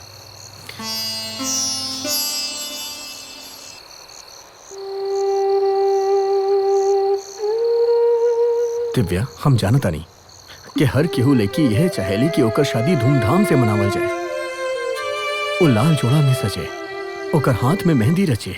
ना मुरली, हमरा भगवान से कोनो शिकायत नहीं खे, तोहरो से ना, हमके अपना आप से शिकायत बा। हमरी वजह से तहार अपमान हो रहल बा। तहरा जैसन स्वाभिमानी आदमी के ई दुनिया से छुप के हम बदनसीब के स्वीकार करे के पड़ रहल बा। हमार घर वालन से आशीर्वाद के जगह बद्दुआ ही मिली। ऐसा मत कहा दिव्या, तू तो जाने लू बड़ लोग नाराज हो खेले, लेकिन अपन औलाद के कबो बद्दुआ ना देवेले। तू देख लिया, तो हार घर वालन सब कुछ भुला चाहिए और हमने पर आशीर्वाद बरसई है।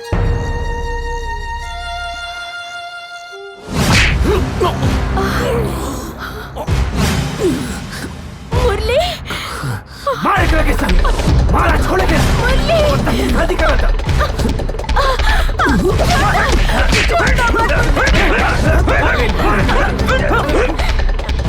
छोड़ो के। लीला, संभाले के। नाना जी, ऐसा मत करी। नाना जी, चले जैसे।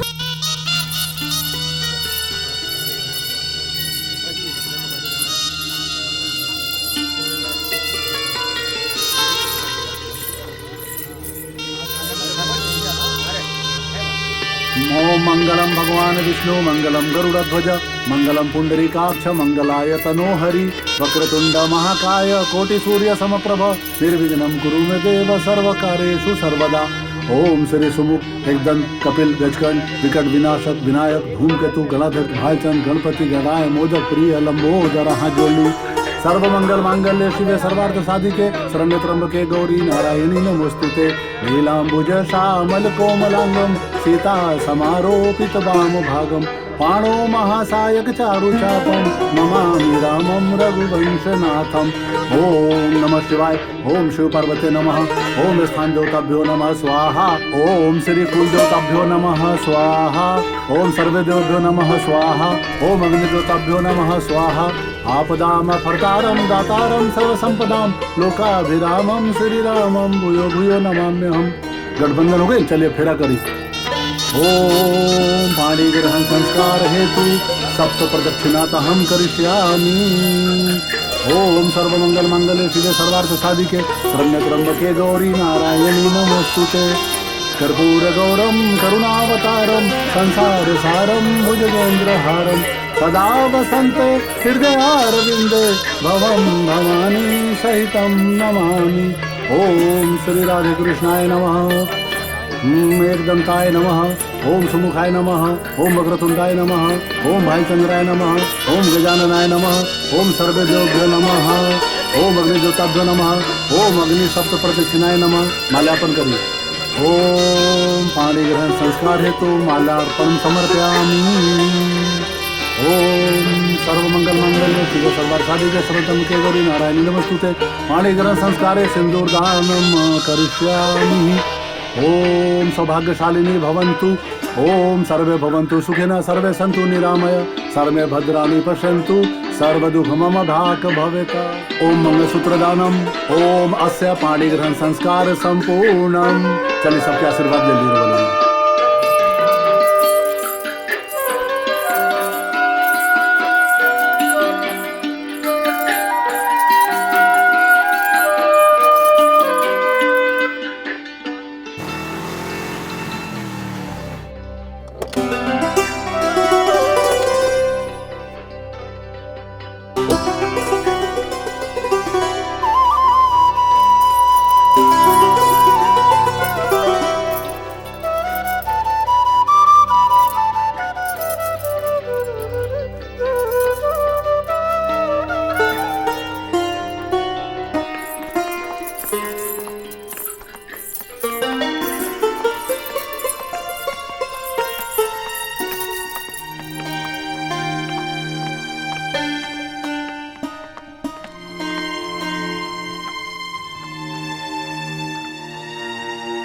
आप कितने खराब हो पापा। अकेले अकेले शादी करके आए, मुझे नहीं लेके गए साथ में। अरे मेरा बच्चा, ऐसे नहीं बोलते बेटा। देखो कौन आई है। देखो देखो देखो, ये है आपकी मम्मा। आपको ढेर सारा प्यार देगी। नमस्ते करो मम्मा को। नमस्ते। आई लव यू मेरा बेटा। अंदर चलते हैं। आजा आजा मेरा बेटो, आजा मेरा बेटो। अंदर चलते अंदर चलते अंदर चलते।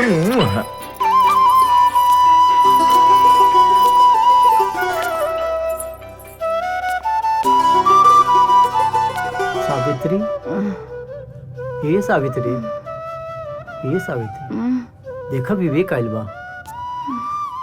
विवेक, दादा के पास जाओ, प्रणाम। देखा तोरे घर में लक्ष्मी आइल बड़ी।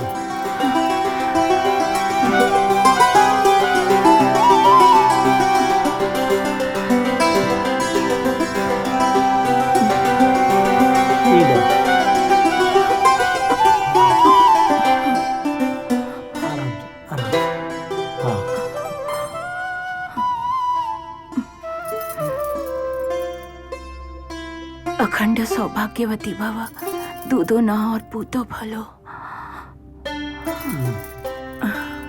आराम से दो, हम रखते। सुनी जी, वो विवेक के कमरा वो ठीक करा दिले बानी। बहू तू लोग आराम करा जाके। ठीक है बेटा हिया चल। हुआ देखा अपना दादी के लेकर बैठा है। दादी है ना, देखा क्या है सावित्री है। अनु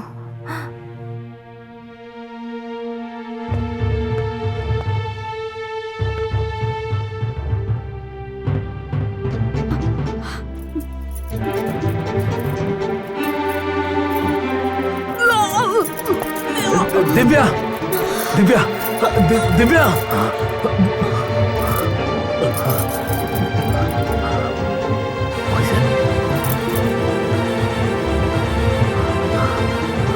विमला जी साहब। जल्दी जल्दी तुम क्लिनिक जाओ, समझ गई ना? और मैं मैसेज कर रहा हूँ, इंजेक्शन लेकर आओ जल्दी। और सुन, कोई पूछे तो बोलना डॉक्टर विवेक ने बोला है। जाओ फटाक से। ठीक है साहब।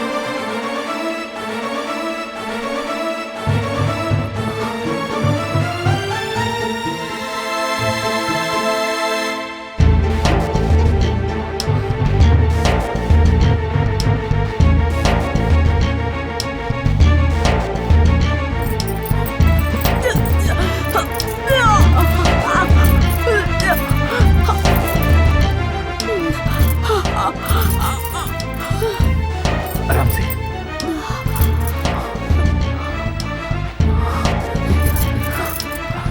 ये जल्दी लीजिए लाओ। साहब। जा तो। जी साहब।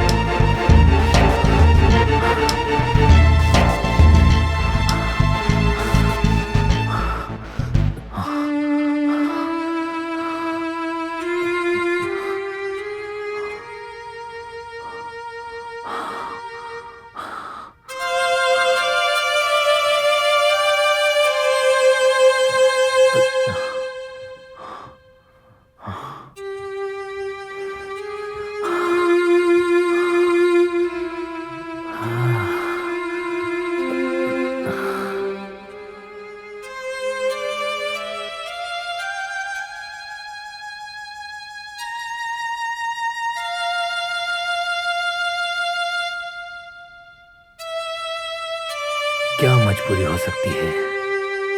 आखिर इसने ऐसा क्यों किया?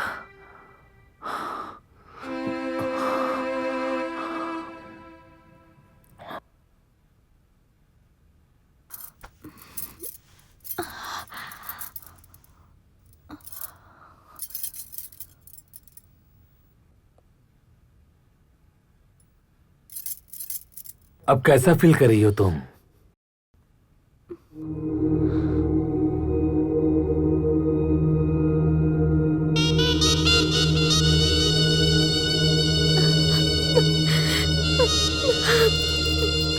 देखो दिव्या, भूल जाओ कि आज हमारी शादी हुई है और आज हमारी शादी की पहली रात है। मुझे सिर्फ तुम अपना एक दोस्त समझो और मुझ पर विश्वास करो। बस मुझे ये बता दो कि इस घटना के पीछे की कहानी क्या है। देखो दिव्या, पेशे से मैं एक डॉक्टर हूं और शायद तुम्हें मालूम नहीं है कि मैंने घर में सबको बता दिया है कि थोड़ा थकान की वजह से तुम्हें चक्कर आ गया है। मैंने ये नहीं बताया कि तुमने जहर खा लिया है। अगर कोई लड़की शादी की पहली रात जहर खा के मर जाना चाहे तो ये तो तय है दिव्या की शादी उसकी मर्जी के खिलाफ हुई है या तो जबरदस्ती कराया गया है। देखो दिव्या, सारी जिंदगी तुम्हारे और मेरे सामने पड़ी है। अगर हम एक दूसरे को अंधेरे में रखेंगे तो जीना मुश्किल हो जाएगा। जो भी बात है तुम मुझे साफ साफ बता दो। आप यकीन मानो कि मुझ में बर्दाश्त करने की शक्ति है। बोलो, प्लीज बोलो। आखिर कहानी क्या है, इसके पीछे किस्सा क्या है? मोहब्बत ना रोकी के हो के रुकला से, मोहब्बत ना झुकी के हो के झुकोला से, मोहब्बत ना रोकी के हो के रुकला से।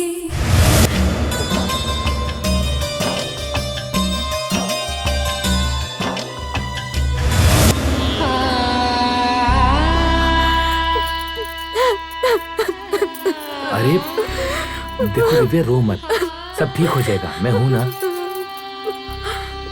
मगर मैं जीना नहीं चाहती, मुझ में ये दोहरी जिंदगी जीने की हिम्मत नहीं है। मुझे थोड़ा सा जहर ला दीजिए, मैं मर जाना चाहती हूँ। देखो, मर जाना बहुत आसान है, मगर मौत से कोई उलझन सुलझ नहीं सकती। फिर भी मैं तुम पर कोई जोर नहीं डालूंगा, लेकिन एक उलझन मेरी भी है, उसे सुन लो, फिर तुम्हें जो जी चाहे वो करना। शांता मेरी पहली पत्नी थी। अन्नू को जन्म देते के साथ वो गुजर गई। 6 साल हो गए उसे गुजरे हुए, लेकिन मैंने दूसरी शादी नहीं की। मेरी माँ मेरे लिए बहुत परेशान थी, और धीरे धीरे मेरा दुख मेरी माँ के कलेजे में उतरता चला गया, और उसने बिस्तर पकड़ लिया। सिर्फ उसे एक आस लगी थी, इस घर में दोबारा बहू आ जाए। बिन माँ के अन्नू को फिर से एक माँ मिल जाए। तुमने माँ की तो हालत देखी है ना, कितनी खराब है। और मैं एक बेटे की हैसियत से बस यही चाहूंगा कि मेरी माँ 100 साल जिए दिव्या। लेकिन एक डॉक्टर होने के नाते मुझे मालूम है कि मेरी माँ 6-7 दिन से ज्यादा नहीं जी पाएगी। और इन आखिरी दिनों में मेरी माँ को ऐसा कुछ दुख ना पहुंचे, इसलिए विनती करता हूं मैं तुमसे, कुछ ही दिनों के लिए तुम इस घर में बस ऐसे ही रह जाओ कि उसको लगे कि तुम ही इस घर की बहू हो। मैं तुम्हारे सर की कसम खा के कहता हूं दिव्या कि तुम्हारा मुरली मोहन जहां कहीं भी होगा, मैं उसे ढूंढ कर लाऊंगा, और मैं इज्जत के साथ तुम्हें उसके हवाले कर दूंगा। और देखो, मैं ये बात बिल्कुल नहीं चाहता कि तुम यहाँ पर कोई भी दुख उठाकर मजबूरी में रहो। अगर तुम 6-7 दिनों के लिए इस घर में तुम बहू बनकर रह जाओगी, तो ये एहसान डॉक्टर साहब तुम्हारा जिंदगी भर नहीं भूल पाएगा। और मुझे पूरी उम्मीद है कि इस पर तुम ठंडे दिमाग से सोचोगी, और कल तक तुम किसी सही नतीजे पर पहुंचोगी।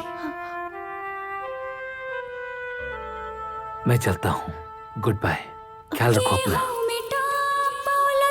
ना के हो मिटा पाई प्यार में ये पागल के ना के हो समझा पाई, बिछड़ के दिल भर से हर रब्बा हम तो मर जाएब, जीते जी उनसे के हो जुदा नहीं कर पाई।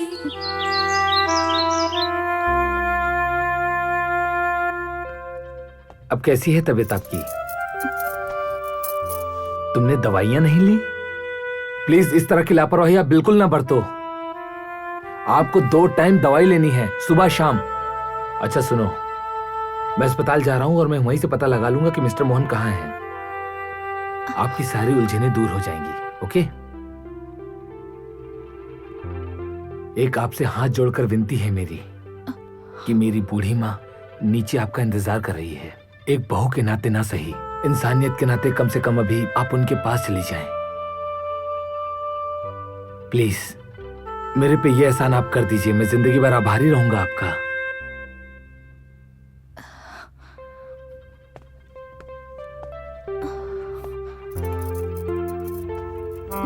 देखा, ये लोग का जोड़ी बहुत बढ़िया बा, हमके तो माई क्लिनिक जाता नहीं, आशीर्वाद दा। ये तोहर का तरीका भइल बेटा, बैठा पहले यहाँ। हमार बात सुना, काले तू शादी करके अइला हा, आज सवेरे सवेरे अस्पताल जात बाड़ा।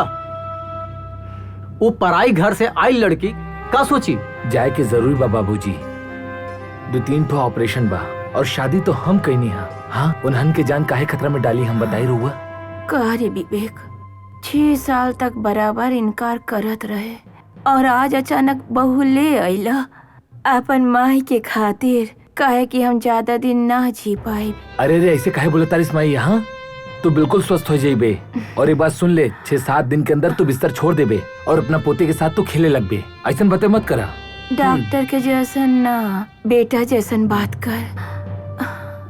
अच्छा ही बता, लड़की कैसन लागल? बहुत अच्छा बिया माई। अब भाई नीचे औते रहे। तू तो जनते बाड़ू कि हमार कमरा के कितना किताब उताब गिरल रहे, तो वह सरिया लगलस। थोड़ा देर में नीचे आ जाई।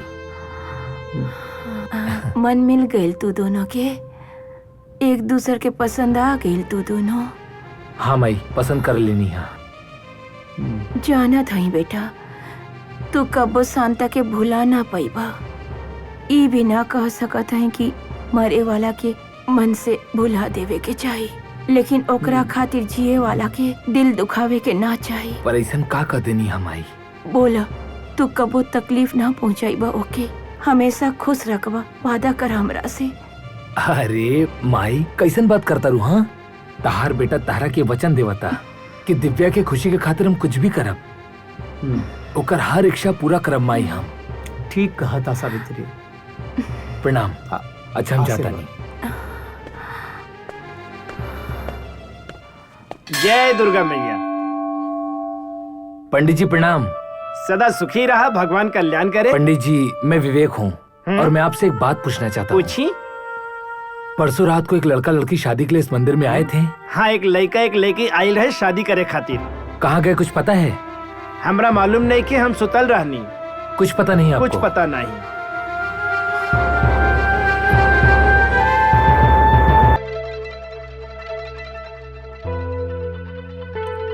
अंदर सांस खींचो। आ आ आ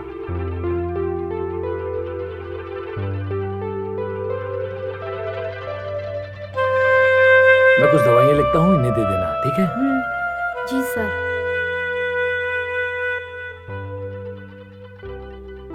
ये दवाई लेकर आओ। परेशान मत हो, तुम बिल्कुल ठीक हो जाओगे। ओके? हेलो हेलो, आवाज आ ये रही लो है? तुम्हारा नाश्ता। हाँ पापा। हेलो बेटा। हाँ, आवाज आ रही है? जी पापा, आपकी आवाज आ रही ओके। है। अच्छा बेटा, एक बात बताओ, मम्मा ने नाश्ता किया? नहीं किया। नाश्ता नहीं किया? अच्छा, दवा खाई? नहीं खाई। दवा भी नहीं खाई? अच्छा, दादी के पास गई होगी, है ना?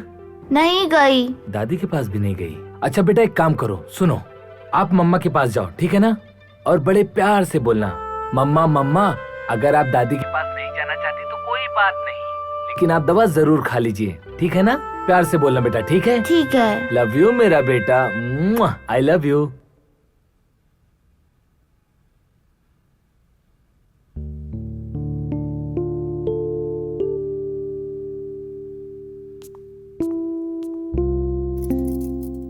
पापा ने फोन पर कहा है कि नीचे दादी माँ के पास नहीं जाओगी तो चलेगा, पर नाश्ता और दवाई जरूर खा लेना।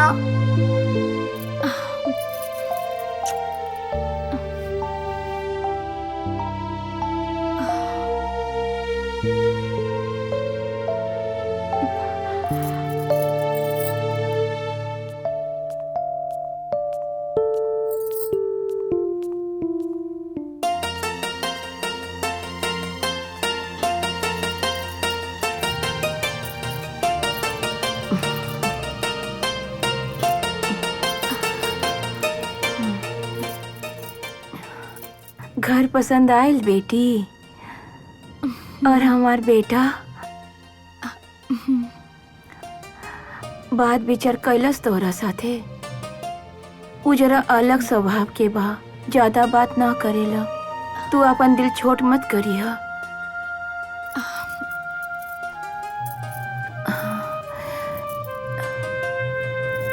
ये घर के मान मर्यादा, सुख शांति सब कुछ तोहार हाथ में सौंप रहल बानी बहू। तोहरा आवे से ये घर में खुशियाँ फिर से लौट आइल।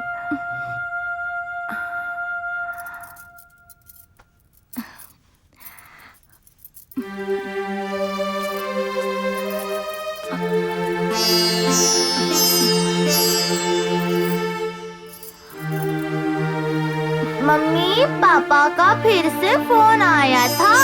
वो पूछ रहे थे कि मम्मी ने नाश्ता किया। फिर मैंने बोला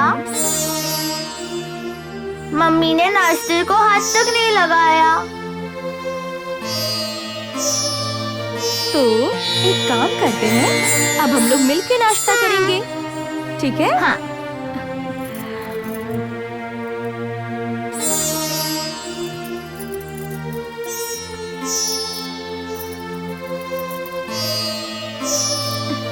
गुड गर्ल।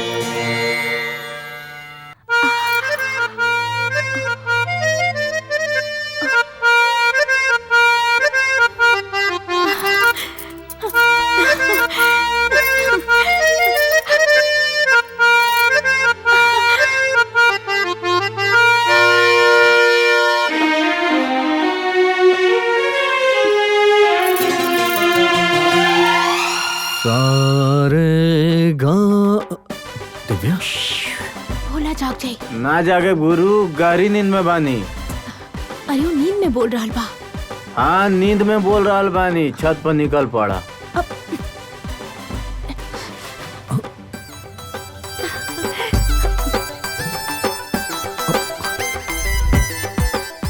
का करत तारू तू? छोड़ा हमारा हाथ, ना तो शोर मचाई बम। का शोर मचाई? हमारी इज्जत खतरा में बा, हम शोर भी ना मचाई। त मचावा ना शोर, केकरा के बुलाईबा? भोला के। इतना रात के तू अकेली यहाँ का है बड़ू? तका नाना जी के साथ ले आई थी लल्लू।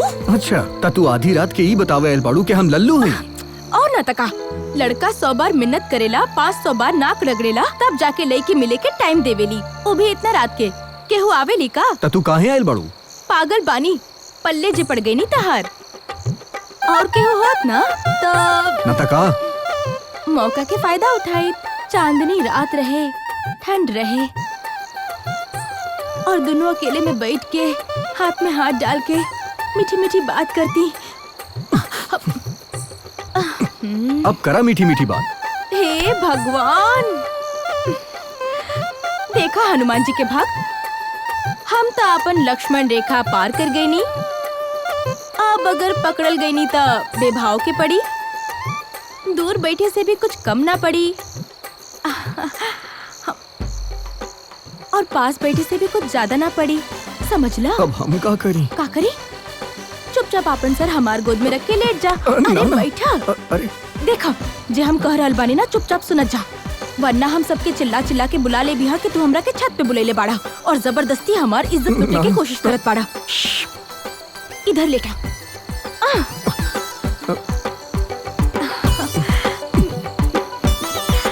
आपन मुंह हमरा तरफ घुमावा। अरे का भाई? देखा दिव्या, तू यहाँ से चल जा, ना तो हम। नाता नाता का? चुपचाप इधर बैठा। ठीक से बैठा ना। अच्छा बोला, का करी?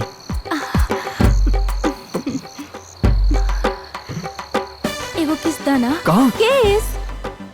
ना दिव्या। हाँ लल्लू, देखा अगर तू हमरा के किस न देबा ना तो हम सारी रात ऐसे ही छत पर बैठा। एक किस दे दे तो तू चल जाइबू ना। पहले एक किस तो दा, फिर हम सोचब।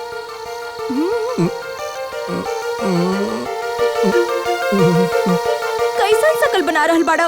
प्यार कर रहल बाड़ा कि जमाल गोटा पी रहल बाड़ा? तनी मुस्कुरा के। हाँ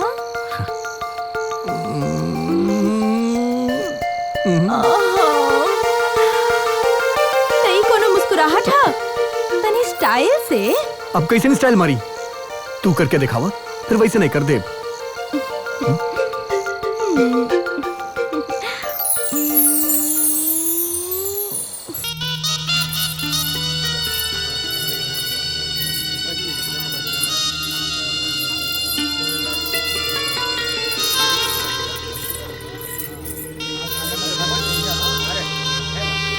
ओम मंगलम भगवान विष्णु मंगलम गरुड़ध्वज मंगलम पुंडरीकाक्ष मंगलाय तनोहरि वक्रतुंड महाकाय कोटि सूर्य समप्रभ निर्विघ्नं कुरु मे देव सर्वकार्येषु सर्वदा। ओम श्री सुमुख एकदंत कपिल गजकंठ विकट विनाशक विनायक धूमकेतु गणाधर भाईचंद गणपति गणाय मोदक प्रिय लंबोदर हाथ जोड़नी सर्वमंगल मांगल्य शिवे सर्वार्थ साधिके शरण्य त्र्यंबके गौरी नारायणी नमोस्तुते नीलांबुज श्यामल कोमलांगम सीता समारोपित वाम भागम पाणो महासायक चारु चापम नमामि रामं रघुवंशनाथम। ओम नमः शिवाय। ओम शिव पार्वती नमः। ओम स्थान देवताभ्यो नमः स्वाहा। ओम श्री कुल देवताभ्यो नमः स्वाहा। ओम सर्वे देवभ्यो नमः स्वाहा। ओम अग्नि देवताभ्यो नमः स्वाहा। आपदाम फर्तारम दातारम सर्वसंपदाम लोकाभिरामम श्रीरामम भूयो भूयो नमाम्यहम्। गठबंधन हो गए, चलिए फेरा करी। ओम पाणी ग्रहण संस्कार हेतु सप्त प्रदक्षिणातहं करिष्यामि। ओम सर्वमंगल मंगले शिवे सर्वार्थ साधिके शरण्य त्र्यंबके गौरी नारायणी नमोस्तुते कर्पूर गौरम करुणावतारम संसार सारम भुजगेंद्रहारम सदा वसन्ते हृदयारविंदे भवं भवानी सहितं नमामि। ओम श्री राधे कृष्णाय नमः। एकदंताय नमः। ओम सुमुखाय नमः। ओम वक्रतुंडाय नमः। ओम भाईचंद्राय नमः। ओम गजाननाय नमः। ओम सर्वेदेवभ्यो नमः। ओम अग्निदेवताभ्यो नमः। ओम अग्नि सप्त प्रदक्षिणाय नमः। माल्यार्पण करिए। ओम पाणी ग्रहण संस्कार हेतु माल्यार्पण समर्पयामि। ओम सर्वमंगल मंगल्ये शिवे सर्वार्थसाधिके शरण्ये गौरी नारायणी नमोस्तुते पाणी ग्रहण संस्कारे सिंदूरदानं करिष्यामि। ओम सौभाग्यशालिनी भवन्तु। ओम सर्वे भवन्तु सुखिनः सर्वे सन्तु निरामय सर्वे भद्राणि पश्यन्तु सर्वदुःखमम भाक भवेत। ओम मंगलसूत्रदानम। ओम अस्य पाणिग्रहण संस्कार संपूर्णम। चलिए सबके आशीर्वाद ले लीजिए।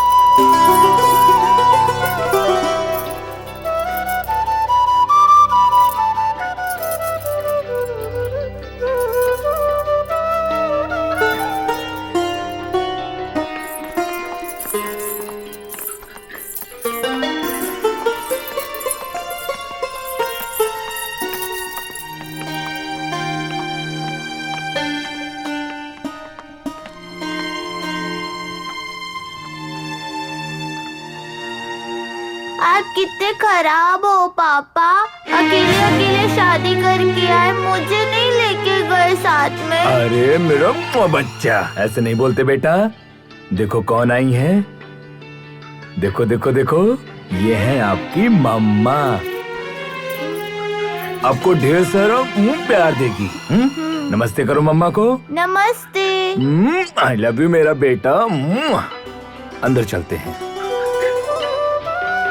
आजा आजा मेरा बेटा, आजा मेरा बेटा। अंदर चलते अंदर चलते अंदर चलते।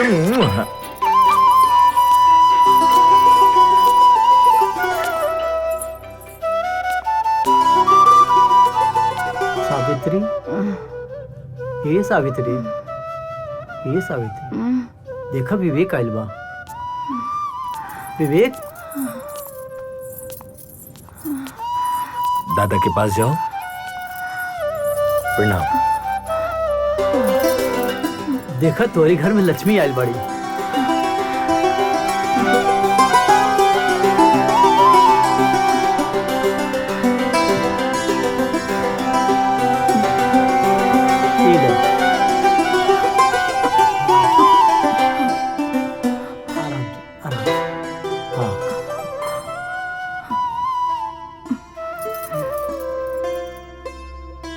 अखंड सौभाग्यवती भव, दूधो न और पूतो फलो।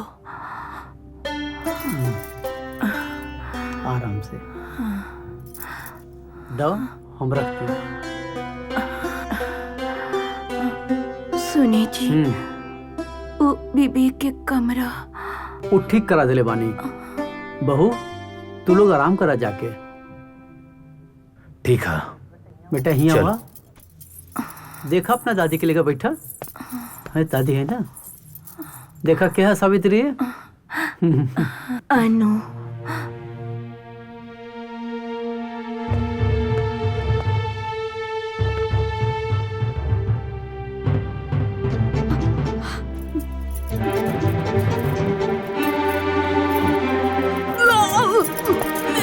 दिव्या, दिव्या, दिव्या।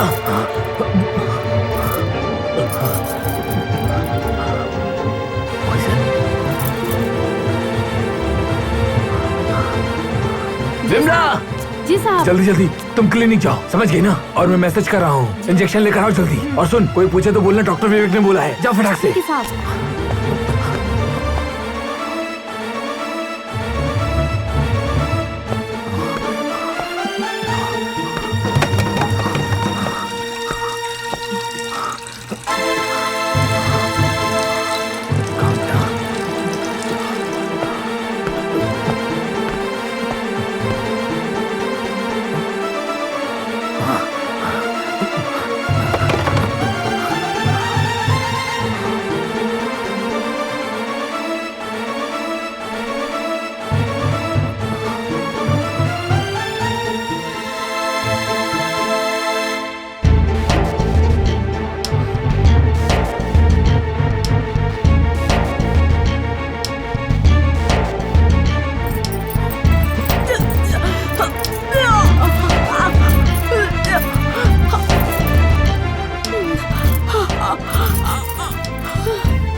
आराम से।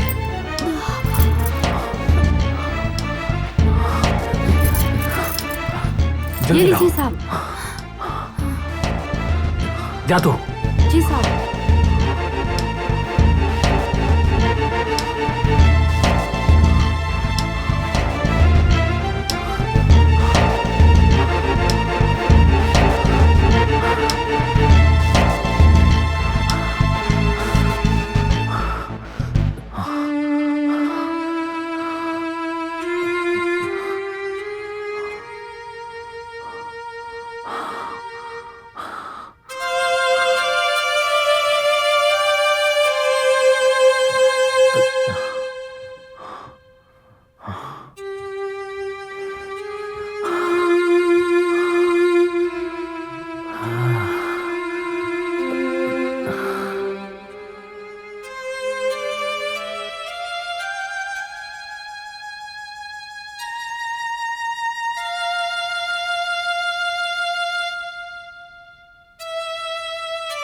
क्या मजबूरी हो सकती है? आखिर इसने ऐसा क्यों किया?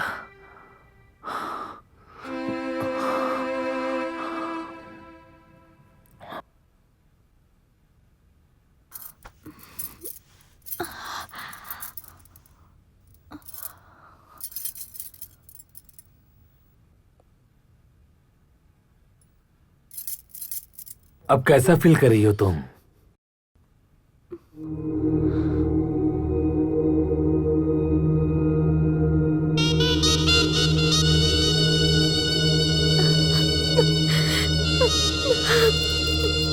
देखो दिव्या, भूल जाओ कि आज हमारी शादी हुई है और आज हमारी शादी की पहली रात है।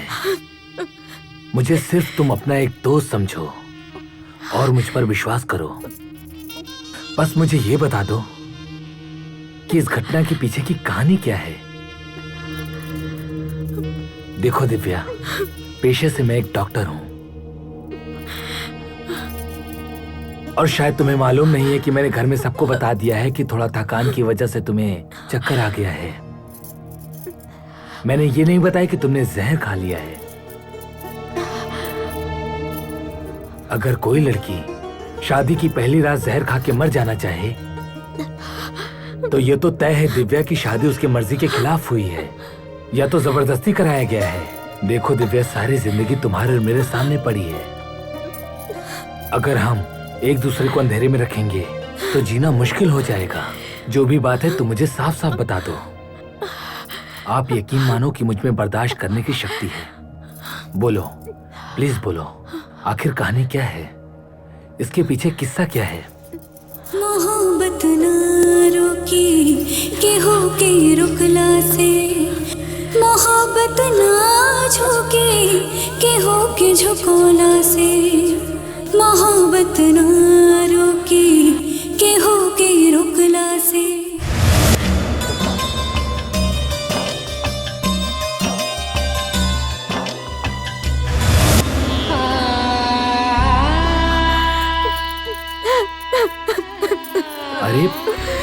देखो दिव्या, रो मत, सब ठीक हो जाएगा, मैं हूं ना। मगर मैं जीना नहीं चाहती। मुझ में ये दोहरी जिंदगी जीने की हिम्मत नहीं है। मुझे थोड़ा सा जहर ला दीजिए, मैं मर जाना चाहती हूँ। देखो, मर जाना बहुत आसान है, मगर मौत से कोई उलझन सुलझ नहीं सकती। फिर भी मैं तुम पर कोई जोर नहीं डालूंगा, लेकिन एक उलझन मेरी भी है, उसे सुन लो, फिर तुम्हें जो जी चाहे वो करना। शांता मेरी पहली पत्नी थी। अन्नू को जन्म देते के साथ वो गुजर गई। 6 साल हो गए उसे गुजरे हुए, लेकिन मैंने दूसरी शादी नहीं की। मेरी माँ मेरे लिए बहुत परेशान थी, और धीरे धीरे मेरा दुख मेरे माँ के कलेजे में उतरता चला गया, और उसने बिस्तर पकड़ लिया। सिर्फ उसे एक आस लगी थी, इस घर में दोबारा बहू आ जाए। बिन माँ के अन्नू को फिर से एक माँ मिल जाए। तुमने माँ की तो हालत देखी है ना, कितनी खराब है। और मैं एक बेटे की हैसियत से बस यही चाहूंगा कि मेरी माँ 100 साल जिए दिव्या। लेकिन एक डॉक्टर होने के नाते मुझे मालूम है कि मेरी माँ 6-7 दिन से ज्यादा नहीं जी पाएगी। और इन आखिरी दिनों में मेरी माँ को ऐसा कुछ दुख ना पहुंचे, इसलिए विनती करता हूं मैं तुमसे, कुछ दिनों के लिए तुम इस घर में बस ऐसे ही रह जाओ कि उसको लगे कि तुम ही इस घर की बहू हो। मैं तुम्हारे सर की कसम खा के कहता हूं दिव्या कि तुम्हारा मुरली मोहन जहां कहीं भी होगा, मैं उसे ढूंढ कर लाऊंगा, और मैं इज्जत के साथ तुम्हें उसके हवाले कर दूंगा। और देखो, मैं ये बात बिल्कुल नहीं चाहता कि तुम यहाँ पर कोई भी दुख उठाकर मजबूरी में रहो। अगर तुम 6-7 दिनों के लिए इस घर में तुम बहू बनकर रह जाओगी, तो ये एहसान डॉक्टर साहब तुम्हारा जिंदगी भर नहीं भूल पाएगा।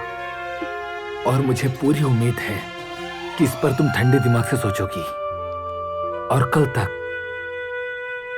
तुम किसी सही नतीजे पर पहुंचोगी। मैं चलता हूं, गुड बाय, ख्याल रखो अपना।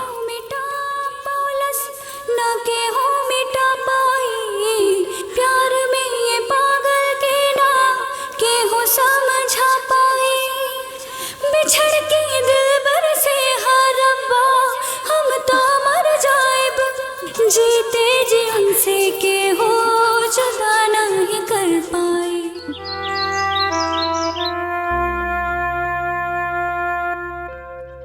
अब कैसी है तबीयत आपकी? तुमने दवाइयां नहीं ली? प्लीज इस तरह की लापरवाही आप बिल्कुल ना बरतो। आपको 2 टाइम दवाई लेनी है, सुबह शाम। अच्छा सुनो, मैं अस्पताल जा रहा हूं और मैं वहीं से पता लगा लूंगा कि मिस्टर मोहन कहाँ हैं। आपकी सारी उलझनें दूर हो जाएंगी, ओके? एक आपसे हाथ जोड़कर विनती है मेरी कि मेरी बूढ़ी माँ नीचे आपका इंतजार कर रही है। एक बहू के नाते ना सही, इंसानियत के नाते कम से कम अभी आप उनके पास चली जाएं। प्लीज मेरे पे ये एहसान आप कर दीजिए, मैं जिंदगी भर आभारी रहूंगा आपका।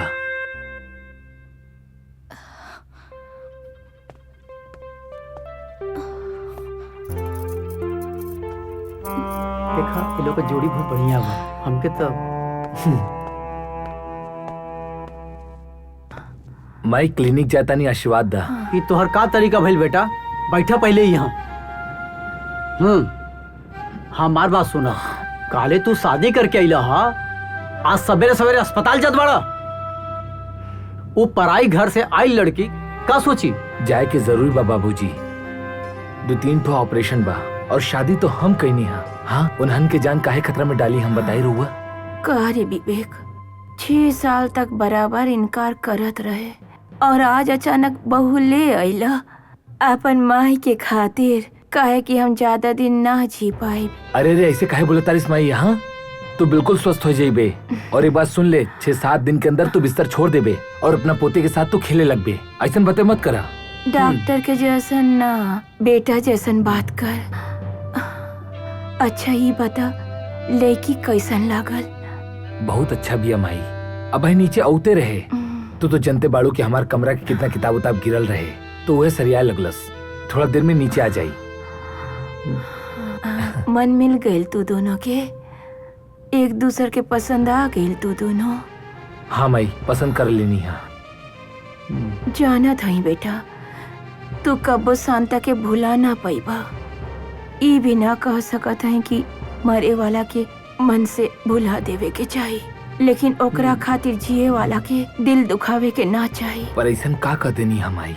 बोला, तू कबो तकलीफ ना पहुंचाइबा ओके, हमेशा खुश रखबा, वादा कर हमरा से।